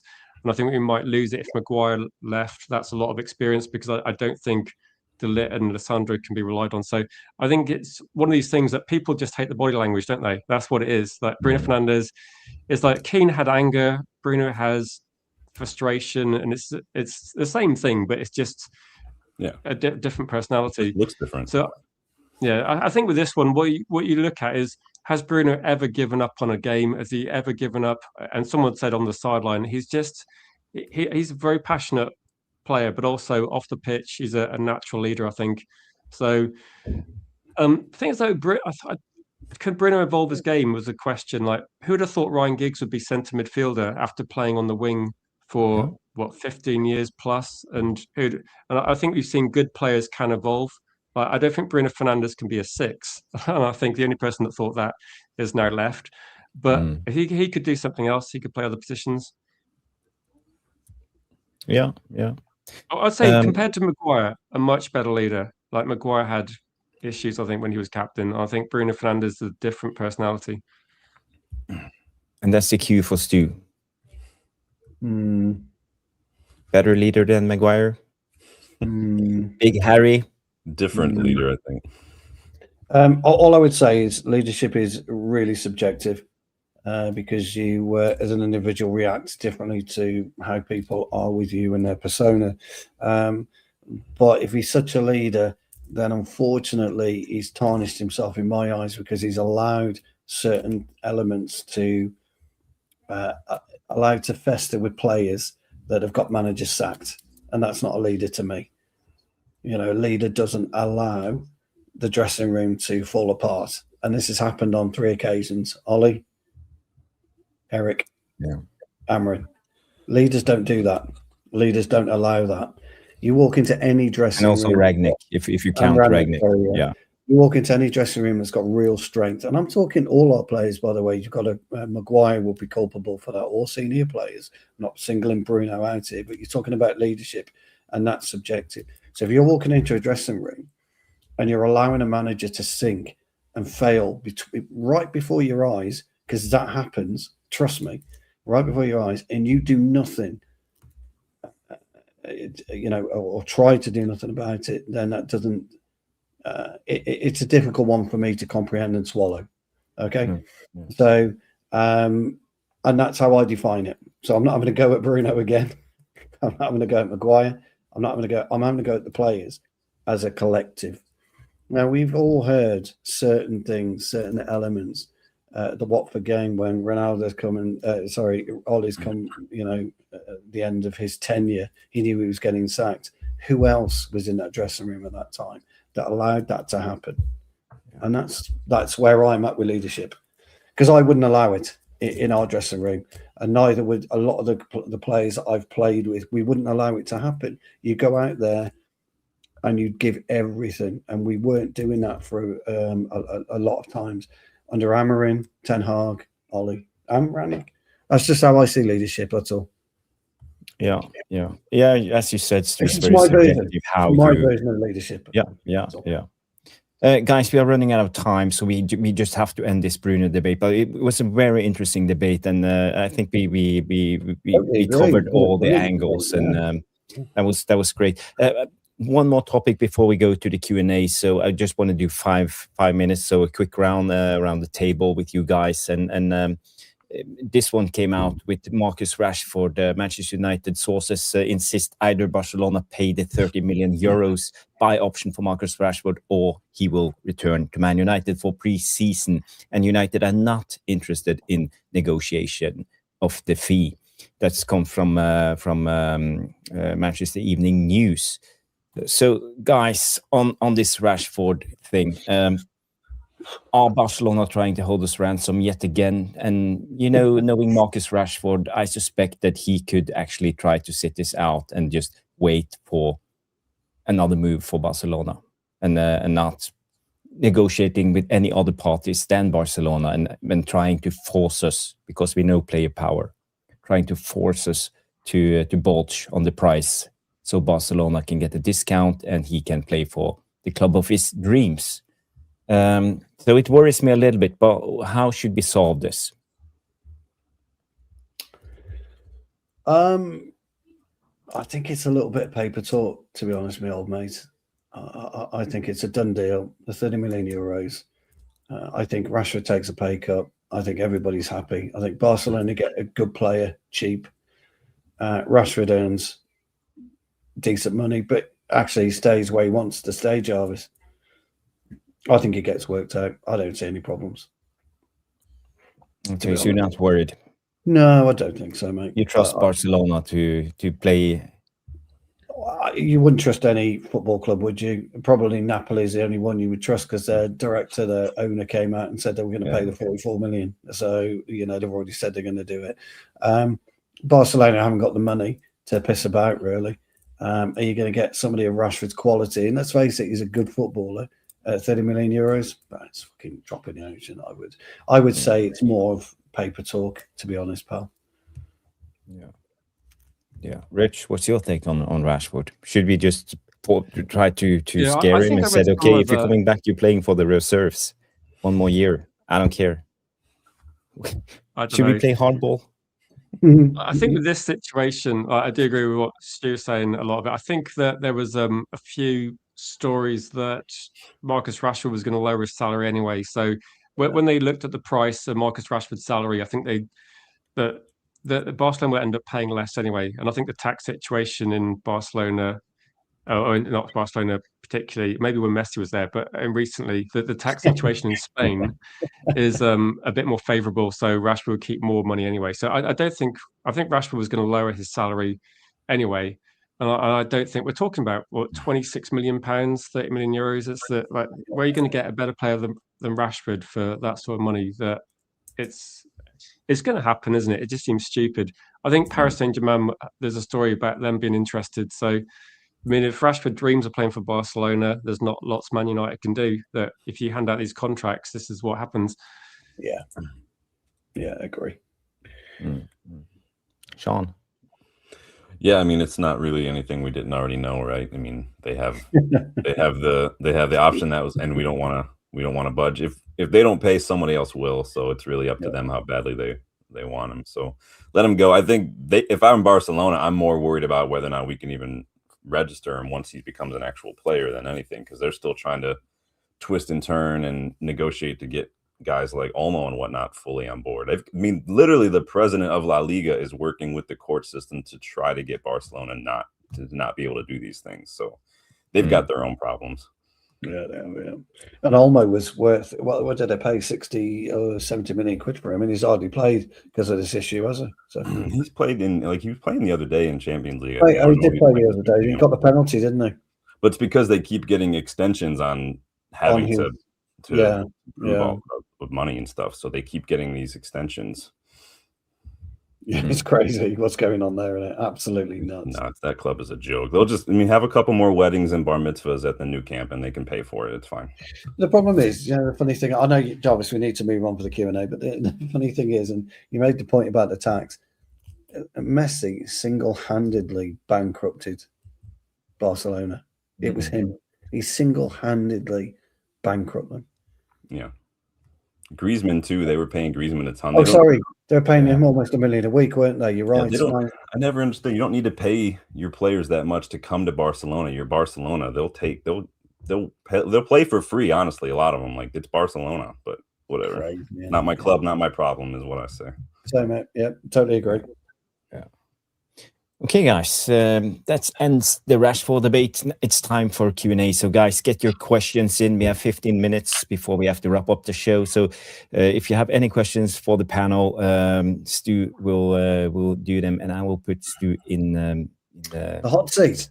The hot seat, yeah, that's the name. And I will play the jingle. And guys, get your questions in. We already have like 5, 6, 7 questions, so we need more. So here's the Q&A.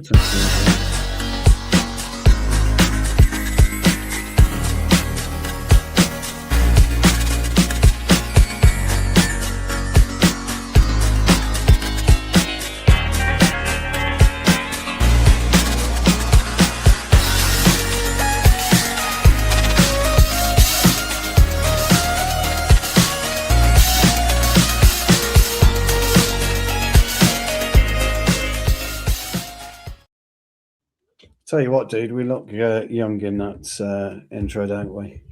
Yeah. Where's the age? It's just I've aged. Guys, it's been a great show. 75 watching it at the moment. Sean and Rich have been absolutely top draw. Jarvis has been brilliant as always. Keep the questions coming in, guys. We've got about 15 minutes. So we're going to start with Jamie Wayne, the birthday boy, who was... on Saturday it was his birthday, so 38. I think Jamie said he was 38, and he says, "Are we likely to see, or could we see, a World Cup boycott?" It's very possible. Let's go with Sean, yes, and then Rich, and then Jarvis. It's very possible the host nation bombed one of the other competing countries, so you never know what could happen, man. This like, you can't write this shit. It's insane, man. It's crazy, isn't it? But you've got a crazy guy running your country anyway. I mean, it is. I mean, what does it say about us that we voted for him? So it is what it is. Well, anyway, let's not go down the politics route. Rich, what do you reckon? Because there'll probably be a few people that might have voted for him. You never know. Yeah, look who we voted for. I know. Anyway, yeah. What do you think, Rich? I don't know. I'm just trying to think. Usually it's an Olympic thing, isn't it? The boycotts, but that's not happened since the Cold War era. So I don't know. Who knows? I don't know. I think sometimes that do people want? I don't know if it's going to happen or not. I'd imagine probably not, but you never know. That's a no for me. It will never happen. No. I'm with you. It won't happen, and there's a couple of reasons for it. Because Trump will chuck money at Infantino, when Infantino will chuck it at all the host nations. It's just, it's a cesspit. They already had some secret meetings, right? Do you remember when he and Ronaldo and Infantino were meeting behind closed doors? Ronaldo's magically red card just vanished. Yes, yeah. Me and Jarvis did mention that, didn't we? Crazy. Jamie, hope that answers your question, mate. Very quick one. I don't know. Who were Bodo? Anyone ever heard of Bodo? I've never heard of him. No, well, surprise, surprise. Bodø/Glimt is playing tomorrow away against Sporting Lisbon, and people be aware it's an early kickoff. It's 5:45 UK time, so we will be live, Stu and I, with the watch along tomorrow night. So guys, remember the link is already up, so you can go to the link and put on a notification, and you can watch the game with Stu and I. So that will be great. Really Glimt, you're really excited. Bilal also says, Manchester United won't play for 3 weeks after the Bournemouth game. We don't know. We're kind of open to suggestions, but somebody did ask us last night what was our favourite World Cup game. Yeah. And me and Jarvis came with the same game. And we were then asked whether or not we would do a watch along with that. And that's Mexico 86. England versus Argentina, and we decided we would do watch along. So, if you like to see us do watch along, or you like to see, I don't know, a joint collaboration with anybody, we've been trying to get Dylan on. I was hoping for a dance competition maybe during the international break. I don't think I could dance. I don't know. Maybe we do. Rich, if you want to do something with us, we're open to offers. Basically, is what we're saying. It's quite tricky, isn't it? You can stuff super chats into the Mankini. I was saying, normally we're in cup competitions, aren't we? It's been a weird season where I remember saying, is this how it feels to be Spurs normally, where you get knocked out of the competitions early and you just don't watch much football? Because last year it was pretty much like a game every 3 days, wasn't it? It was like relentless with like the European competitions, so many more games, and Champions League is loads of games, but we're kind of just watching other teams play. Well, I think we're all going to, after me and Jarvis have done the watch along, we'll both be laughing at Manchester City. We can tell you that much. I will be anyway. Bellingham, Judy's back, and so is Kylian Mbappe by all accounts. So I wouldn't risk them, honestly. They don't need to. No, they've won that game. And anyway, so tomorrow night the question is, who's going to be laughing at City? I am. I laugh at City every day. I wake up in the morning, first thing I do. And Jarvis has got something to show you. Yeah, I just wanted to show you for tomorrow's watch along, and the stream is already up. ChatGPT is making wonderful pictures of me and Stu. So, guys, if you want to see more, by the way, I need to get on a sunbed, don't I? Well, I can make you more tan. No, it's fine. Yeah, that's a good one. I like that one. Yeah, hopefully people will tune in. We had a massive 7,000 views on our last watch along. Yeah, it was amazing. Yep. So, I ordered my Bodo jersey for you, Jarvis. It's on its way. Perfect. Nice, It's a lovely shirt. So you've ordered a Bodo shirt, have you? Yeah, I found one on eBay. I was looking for one over the weekend. I finally found one my size. Well, you should have gone to the man himself. I've saw it on their store. They're sold out of a lot of them. I bet they are. Yeah. Great question. Cheers, Bilal. Question for Jarvis. How do you think Ham can? Okay, is that right? Is it okay? We'll do this season beating champions.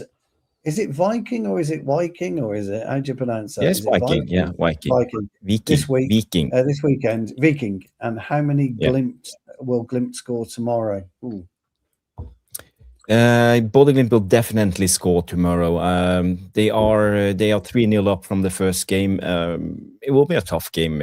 Sporting is no mugs, and I'm not taking anything for granted, but I believe Bodø/Glimt will score. So Sporting will have to score 5 to win it. So it will be a very exciting game. I'm looking forward to it, and I'm starting to get nervous already. When it comes to HamKam, I have an old friend who used to play for HamKam, and yeah, they have a good team, and beating Viking, that's a strong move, and but I think they will fight relegation, but barely make it. That's my prediction when it comes to HamKam. Don't know anything about HamKam, but I think you'll win 2-1 tomorrow night, Jarvis. That's my prediction. Not that I know anything about. Who do they have in the next round if they get through? It's going to be Arsenal or Leverkusen. Winner of Real Madrid's Manchester City. Real Madrid City, isn't it? Yeah. So in the last 8, and if they go through, they will probably meet Arsenal in the semis. In the semis, I think they'll get to semis. I think Bodo are better than City and Arsenal on current form. I think you are. Great question. Thank you, Story for that. Rich, got a question for you from We Deserve Better. And it's a really good question as well. Maguire goes in the summer. Which centre back do you sign to? Well, this is difficult because I'd probably keep Maguire and make this decision later on. Who would you replace him with? That's a good one. I'd have gone for Mark Gahey if he hadn't gone to City. That was difficult. I don't know, slot back was one option. I think you'd need to get. For me, I think you definitely need to get someone that's say mid-20s, because I think what we need is a bit of experience. I think the thing that concerns me about Maguire is, I know people will say, okay, you've got to replace Maguire, is that Maguire was so important. We needed someone to bully Gabriel when we went to Arsenal, and I don't think Yoro. I think also, you know what I was saying about Bruno regarding leadership. I think Maguire was also very good with Yoro on the weekend, and I think that we saw that as well, where he was shouting instructions, and actually, someone I know that was at the game was saying that he could hear lots of talking during the match from Maguire. So I think that's what you go for. I think you go for somebody that's going to be at least 25, 26 years old. That's going to be another mentor. Because I think that I've got a bit of a concern over De Ligt and Lisandro Martinez, that I'm not sure we get loads of games out of them. Like, we're going to have a lot more games next season, so we think we need to replace them with some experience, because we've got to assume that De Ligt's going to miss loads of games again. Yep. So you're going for Slotterbeck? I think so. That might be. It's a good shout. Option, but I haven't really been looking at centre back, because I'd keep Maguire and just hope that De Ligt rises from the dead. Well, Sean, briefly, who would you go with?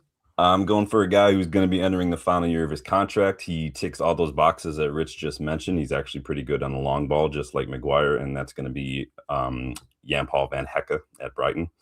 Yeah, it's good. Probably get him for between 30 to 40 million, because he's in the final year of his contract. Yeah, good shout, Jarvis.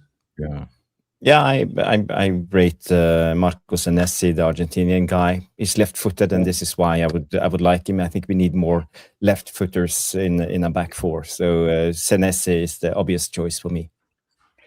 Anderson from Fulham for me all day and every day. Yeah, he's good.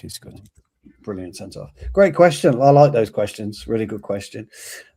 Sean, well, Jarvis, can you just we've already spoken about this. Could you just this is not a United question. Thoughts on Chelsea transfer ban and their upcoming FA charges. Will Chelsea get a -12 points?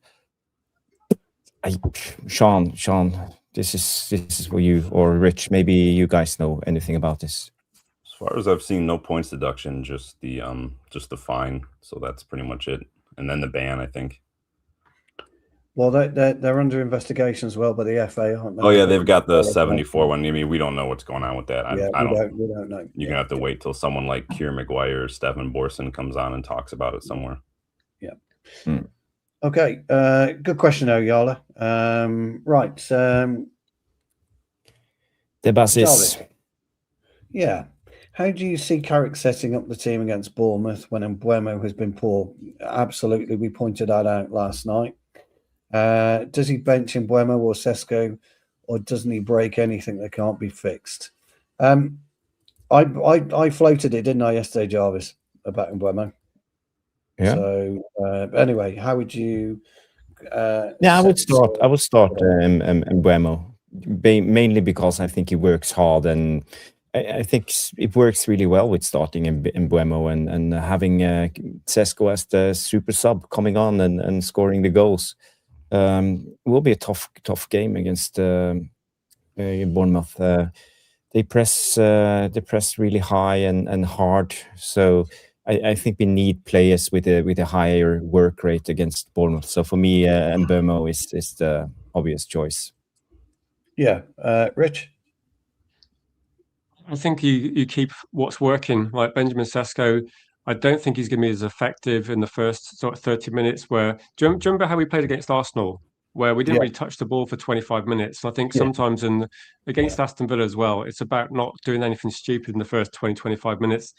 And I think Sesko, he's not going to be as effective. And I think a lot of managers will trust Mbeumo because his defensive work is the amount of distance he covers as well is fantastic. So I think he's not been at his best, but I think we're probably also expecting that week in, week out. And I think sometimes you've got to look at the fact United have got threat across the front three is great anyway. And if Mbeumo's not having a good day, you've got Amajolo, you've got Cunha. And I think it's not all on Mbeumo. I think it's just going to be the manager trusts Mbeumo. And I think the fact Sesko doesn't start isn't a problem because sometimes being on the pitch in the last 20 minutes is the most important part of the game. So I don't think Sesko is going to be. I don't think it's a big issue.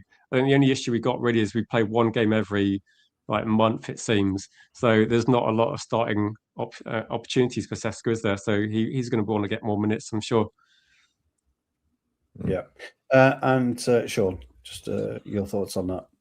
Yeah, they've got some wide players that can hurt you, and like Jarvis said, they press really well. Last year they led the league in high presses. Their PPDA was the best in the league, so that's points or passes per defensive action. So that's basically means the lower that number is, the better you are at making sure that the opposition can't move the ball. And so the problem is we don't tend to move the ball quickly when we're playing out from the back, and that's a worry. So if we can, I feel like I say it week in, week out, we need to up the tempo, move that ball quickly, and get into those kind of little half spaces and beat that initial press. I do worry sometimes that because they've got big center backs, if we're just going to hoof it and expect Mbeumo to get on the end of it, I don't think that's going to work out very well for us. I do think that Sesko's a little better at winning those balls in midfield, linking up, and then maybe getting a flick on to a runner wide, which I think might be the better option. But it's hard. We just got to move the ball a little faster. We're just a little too slow. I think we do miss Licha's ability on the ball. Like a lot, everyone's got to drop deep to do what he does naturally as a center back without him there. I read he could be there for this one though, so who knows? Yeah, for me, I would actually start Sesko in the game, which means unfortunately for me, I'll drop Ahmed again. I did float the idea of dropping Mbeumo because I don't think he's quite been at it at the races the last 3 or 4 games, but I think all three of you are absolutely spot on with him. He's got that ability to turn it on at the right time, and I think Sesko away at the Vitality would be the one for me. Yeah, but let's do one thing. I've seen a progression in Mbeumo's game. We're starting to understand a little bit more what Carrick wants. In the Newcastle game, and you've seen Mbeumo, he likes to drop down a lot of the time, but now in the Villa game, he was locked on the centre backs all the time, and he made a lot of runs behind.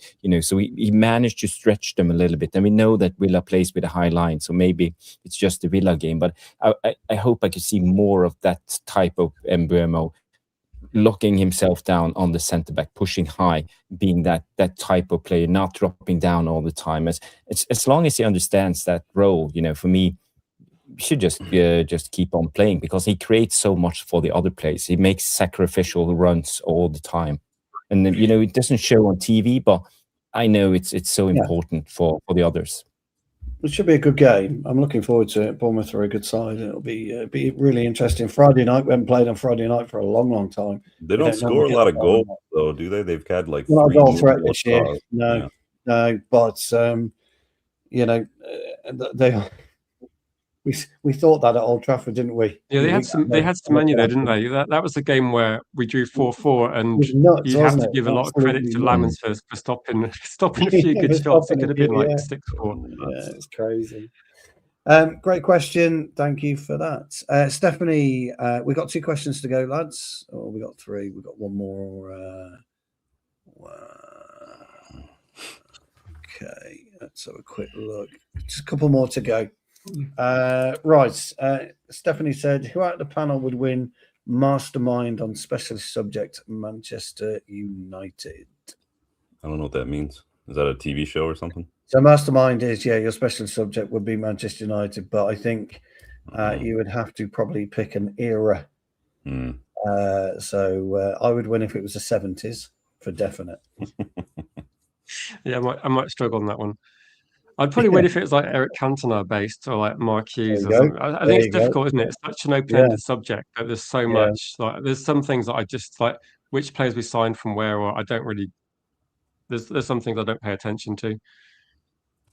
No, I know. But if Johnny Commode was on here, he'd kill us all. So maybe we'll have to do a trivia show one day and find out once and for all, huh? We could do that, can we, Joe? We have spoke about that.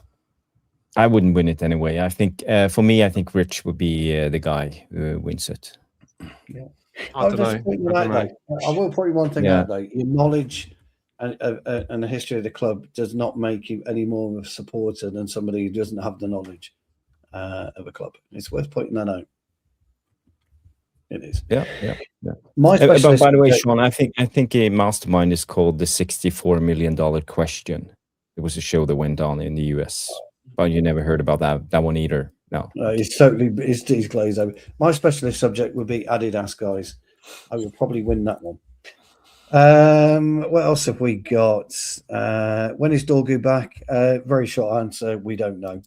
It's been very, very quiet. I've not heard anything of you, Sean. He's training individually. I think it's full training individually. He's just not training with the team yet, I don't think. Okay, but he's been out 8 weeks now. I'm more worried about Delit, honestly. I don't know what's going on with that guy. He's done to the summer, Delictus. Yeah, done to the summer. We've got a couple of questions to go. Let's have a quick look. Helga is in, and Helga says options are good, but in my view, the future is Cunha, Bruno, and Buemo Sesko. Why not drill it as much as we can for the end of the season? Do you guys agree? Who wants to take that, Jarvis? Question, actually. Well, yeah, I get what you're saying, Helge, but for me, football every game lives its own life. So I think you need to take out that specific team that match up against the manager and team you're playing up against. So, as I said, the Newcastle game, we should have started Sesko. We didn't. I was agreeing with not starting Sesko in Aston Villa game. So it depends,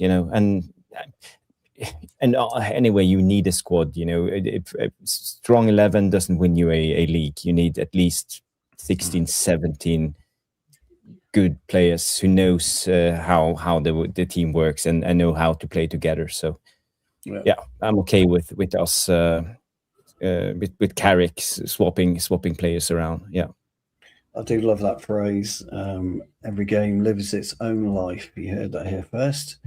So if Jarvis is about to copyright that, ladies and gentlemen, because that is absolutely true. Never a truer phrase was spoken. Who wants to go next? Rich, do you want to have a stab at that quickly? I think it's I agree with what Jarvis is saying, but I think there's not loads of options, is there, when we're talking about it? When you consider that Dorgu's out and there's not, when we're talking about lineups and things, there's not a lot of options, is there? Like, we look at the centre backs, the defense almost picks itself, the goalkeeper, etc., the midfield, and you look at the attack. All we've got to talk about really is like, there's four players for 3 positions. That's about it. But I'm happy with that. I quite like Mbeumo in terms of starting as a striker. He's quite effective there as well. So I don't mind. I think this could be the lineup for next season. I think that at the moment, Sesko is just gradually getting a bit more used to the league. And I think with a couple of change of managers as well, I think Sesko is benefiting from our recent coaching. So I think this will be the start of the lineup for next season. But I think over the rest of the season, it's probably just going to be changing a little bit. Yeah, I'm kind of of the same opinion. I think it will change. Sure. Yeah, I mean, I think everybody's made good points. I do think the players pick the team as well, whether that's training or performances. I do think Ahmad was very, very good against Villa. Personally, I thought he was unlucky to not maybe get more. I mean, he probably could have had a goal had Šeško played a better ball. I thought Ahmad was better than Mbeumo on the day. Personally, I don't mind Mbeumo as a 9 against certain opposition, like Arsenal, City, who were going to play a little higher line, but against low blocks, I think he's pretty much just nullified. So I agree that in that way, I agree with Jarvis. Against certain opposition, you might want to switch it up a little bit. So it really just depends. So I don't know if there's a universal answer there, but I do think that those are on paper probably the better players in the front four. No, I think you've all three come up with a universal answer, because look, I was critical of Ahmad 3 weeks ago. I made the point where I thought Ahmad should be taken out of the team for a couple of weeks, and that happened. And he came back in. Jarvis said to me, he wanted to bring Ahmad back in against Villa, and it happened. So we all just view it differently. I have seen Mbeumo drop off, but Jarvis made a point when we were going through the review of the game over the weekend that Mbeumo is off the ball work had improved, and that's right. We're used to seeing a more dynamic Mbeumo at the minute, but there was a difference in his play. So we all know that they're a fast, quick moving team, Bournemouth, and this is where I agree with you, Sean. We are way too slow at the back. Jarvis is sick of me messaging him in the first 20 minutes. What the fuck are we doing at the back? He's fed up of me messaging him because I do it all the time. Man. So I've had enough. We are too slow with it. And there are certain things that I think we are beginning to work on. We are missing the cut ball from Leach, and no two ways about it. We are missing that dynamism that Dorgu brings us. No two ways about it, or has brought us in the past. So, be interesting to see. But we're in for a tight game. I agree, Stu. I think we will be a whole different team when Dorgu is back, because I think we need that width on the left. And big up to Flawless Sarcasm City TV people. Amazing. If you haven't seen his channel, go subscribe. Always good content, and thank you so much for the raid, Flawless. It's brilliant. Thank you so much. So but coming on the Dorgu, I think we will miss him sorely. We will miss him sorely, and you see it when we play on the left. This time, Carrick chose to push Dalot high and wide on the right, and play Luke Shaw in his best position as the wide pullback on the left-hand side, and I think it worked out well. But we have to be able to change it up. And Cunha is no left winger, as we said. He's more of a number 10. So getting Dorgu back will be so crucial for this Michael Carrick team going forward. And you saw him in the first 2 games. How vital he was for the way we are playing. Super. We're not very deep either. We're bringing on Ugarte. We had to bring on Malacia the other day. I mean, I feel for Carrick a little bit in that regard. Yeah. And don't forget, pushing Dalot up. Sorry, Grace. It doesn't yield currency, and currency is goals. But that's the problem. It doesn't yield it. The interesting thing is, if you remember, and I forgot to point this out, Jarvis, because we didn't show the clip, but Carrick almost played very, very similar to the way that Amorim played in parts of the Villa game. Because if you remember, in the first 20 minutes, where did Dorgu pop up?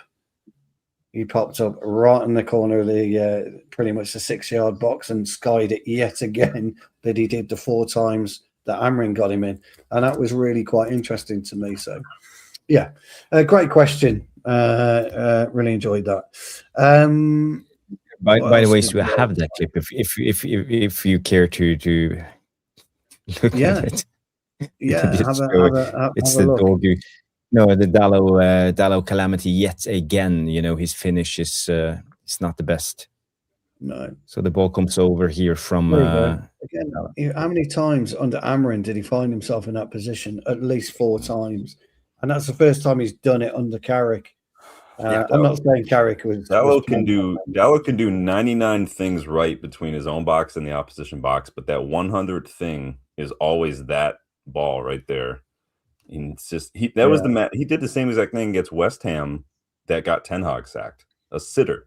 literal Yeah. sitter. Oh, we did. Open Yeah, that goal. game. Yeah, that game. Yeah. And that's like his touch to take that ball was perfect, and then the shot was just like, dude. And then he has the cheek to go, as if you fuck up on a regular basis. Everybody's going, yeah, well, whatever. We've seen it before. Jarvis, question for you from Borussia Retrograde. Uh-oh. Yeah, And Retro 77. Big up. Yeah, he says, do you still think Sander Berge will fill Casemiro's boots? Jarvis Sanders Casemiro goal. Sander Berge would never score that. No, there's no need to ask that question when it comes to me and Sander Berge. He's the best DM in the Premier League for me. We're up to Jarvis. He'd be manager. He'd be director of football. He'd be captain. He'd be playing every position. They're different players, though, aren't they? At the end of the day. So. No, but I'm not kidding. I really enjoy seeing Sander Berge play and how he dictates the game, how press resistive is, good passing, all of this. He has everything. Minus the goal threat, and this is his weakness. And maybe he's too nice. Maybe he's too nice on the pitch. That's maybe the two weaknesses. But I think he can work on that. Yeah. I don't want to say this, Joe. When I was over in Sheffield, I used to pop up on every couple of weeks just to give him a few pointers and a few tips. Oh, you did. God, he's only up the road from me. A couple of hours. All right, Sander, come here, mate. Let's have a few words. Put my arm around you. Give you a few tips on how to play DM, and then so he's quite tall, right? Well, he's a big guy, yeah. He's a big guy, but he was no problem. No. Yeah, the same size as usual. He was delighted to see me. Delighted. Question: would Knudsen or Knudsen? Is it silent K? Kjetil Knudsen. Would he be? Is this the Bodo Glimt guy? Yes. Yes. Would he be a good manager for United? Well, it's not up to me to answer, so I will give this to Sean and Rich. Sean knows the Bodo Glimt song. He can sing it in Norwegian. It'll be going. My mic's not working. Real quick too, if you look on my Twitter page for the channel, I posted something. Gear Jordet, the guy who used to work with Bodo, was talking to, I think it was C-SPAN, about Bodo in the round of 16. Go watch that clip if you get. He knows a lot about the culture that Knudsen and what they've done over there, and I've spoken about it many times. So mad respect for Bodo Glimt and the way that they run that club. It's really a family. Like, it really is a family at the end of the day.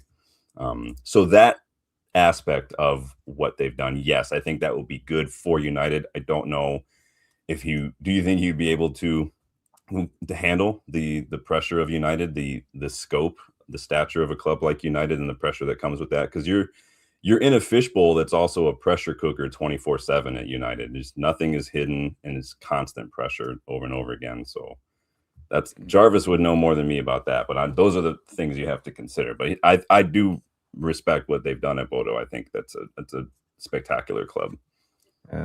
Okay, I'll tell you a quick story about Kjetil Knudsen, because I've talked to people from his area. He was raised around the West Coast, Bergen, if you heard about Bergen.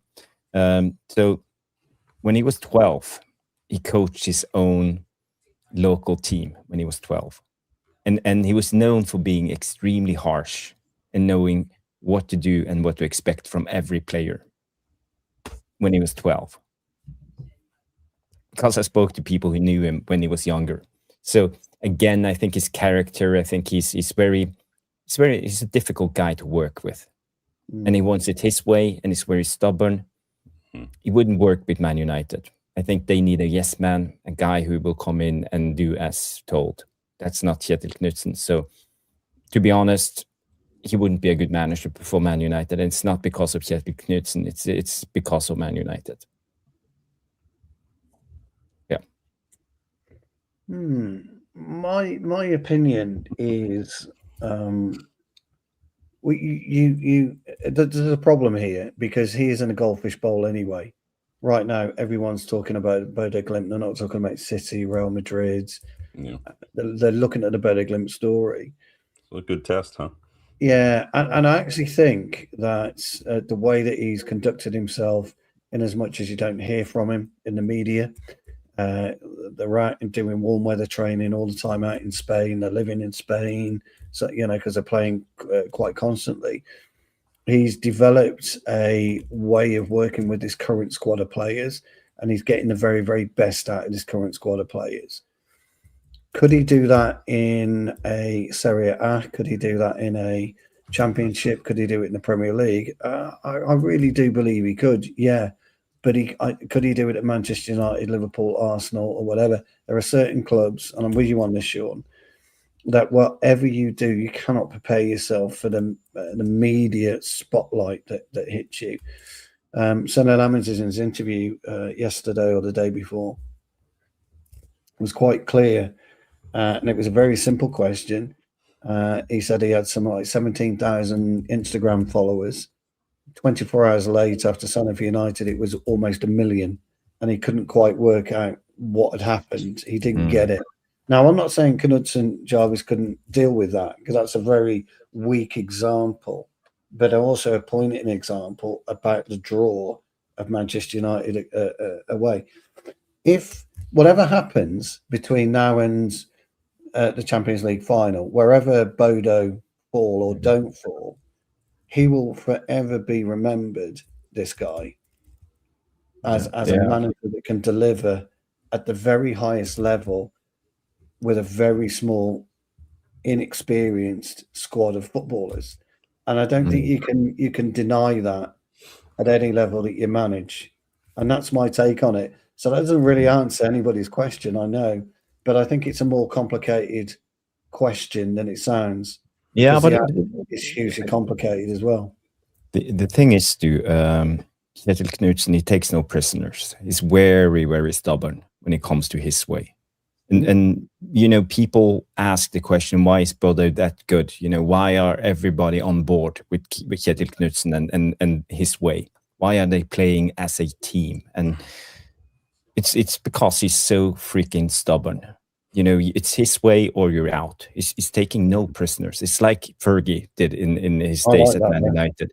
And you know, if he were to become, let's say, Man United manager one day, he would have to have a board and a sporting director who would back him 100%. Or I'm almost convinced that Kjetil Knudsen would have walked the second the sporting manager wouldn't have done as he's told him, because he needs everything to be his way. And this is the thing. That's why I don't think he will never work with Man United with the current owners. Yeah, I've got no issue with that. The players are on board, though. He's got them playing. There's patterns. There's an identity. I read just yesterday that in the top 10 in the Champions League, Bodo have 5 players in the top 10 for distance covered in the Champions League this year so far. Like they're all buying what he's selling, so it's working. But don't forget, though, Sean, every game lives its own life. It does. It does. And Knudsen can't affect that. Always remember that. You heard it here first, by the way, on this channel. Every game lives its own life. Rich, final say. Question for you, Jarvis, based on Bodo. Do you think, like, we've seen examples in the past where, say, the Ajax team, we played them in the Europa League final, then they did very well in the Champions League. And if you go back further, you got Monaco. There's been a few cases where a team has done, maybe an outlier team has done surprisingly well, and then they got massively broken up. All the players are being poached. So I know maybe with Bodo, a lot from what you've been implying, that maybe the strength is within the team rather than individual. But obviously, they've got some very good individual players.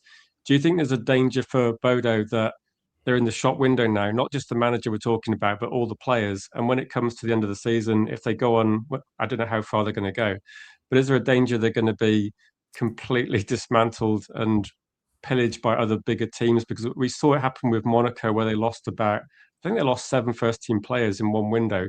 And we saw Ajax, they got pillaged, and all the players, well, half of them went to us, but around different teams in Europe. Is that going to happen to Bodo? Yeah, I think a lot of these, especially the key players, will leave. But some of them have. Bodeglimt has been doing this. You know, they've been doing great. Remember last season they came to the semi-final of the Europa League as an underdog. Spurs to beat them. So I remember Bodo they got very deep, didn't they? Did they play Spurs? Semi-final. They lost against Spurs, and even then people thought that the team would be dismantled. And you know, they have been doing fairly well in Europe for a Norwegian team, going deep into Conference League and deep into Europa League for many years now. And they have sold a lot of these players, and a lot of these players have come back. Jens Petter Hauge is one of them, the examples. Patrick Berg has been out. We went to France, being a professional, came back. A lot of these players have been out and come back, and they tried it. So I don't think it's that tempting for many of them, unless, let's say, Real Madrid comes knocking or one huge club comes knocking. But why would you go to the Dutch league or even France or something, playing for a mid-team table if you can play Champions League and do well for Bodø/Glimt? I think a lot of these players have their mind and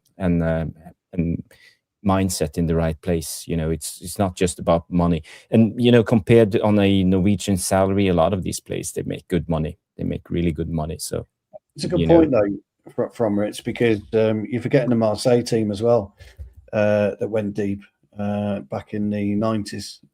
They beat AC Milan, didn't they? 4-0 at home. I think they went out that in the quarterfinals.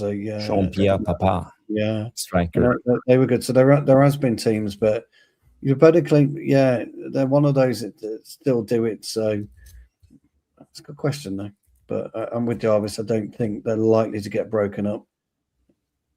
Well, I also think they can handle losing, like, let's say, 3 or 4 players. Yeah, your Casper Hogue. Because they're used to it. They know how it works. I think that Casper Hogue will probably... It's like Brighton or all these teams. They know that they will lose their better players. So they already have people lined up.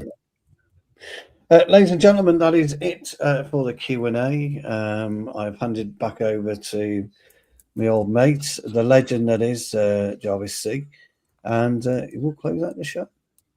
We've been going 2.5 hours. Been a mammoth. Yeah, we did a little bit longer than expected, but that's Jarvis's corner. We've got 2 great guests, haven't we? 2 great guests. Yeah.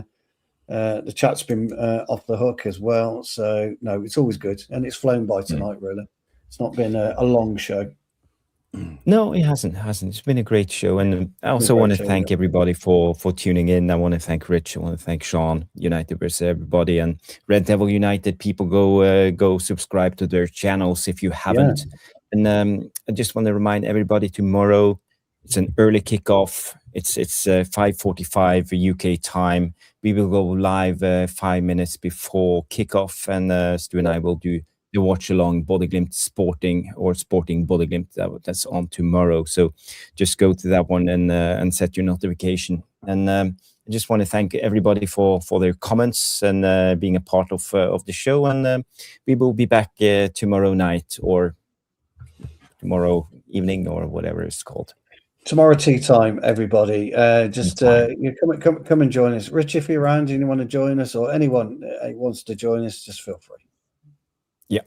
We've always got people, if you haven't, do us a favor, smash the like, subscribe if this is your first time on the Tactical Devils, and afterwards you can go and leave a comment in the non-live section and also hype the show. I don't know why this is a big thing for YouTube, but I'm not a big fan of the hype. No one can find it, but you can only hype 3 times a week as well. You can only hype. It means a lot for the algorithm. So if you have any free hypes, go hype the show afterwards. That will be appreciated.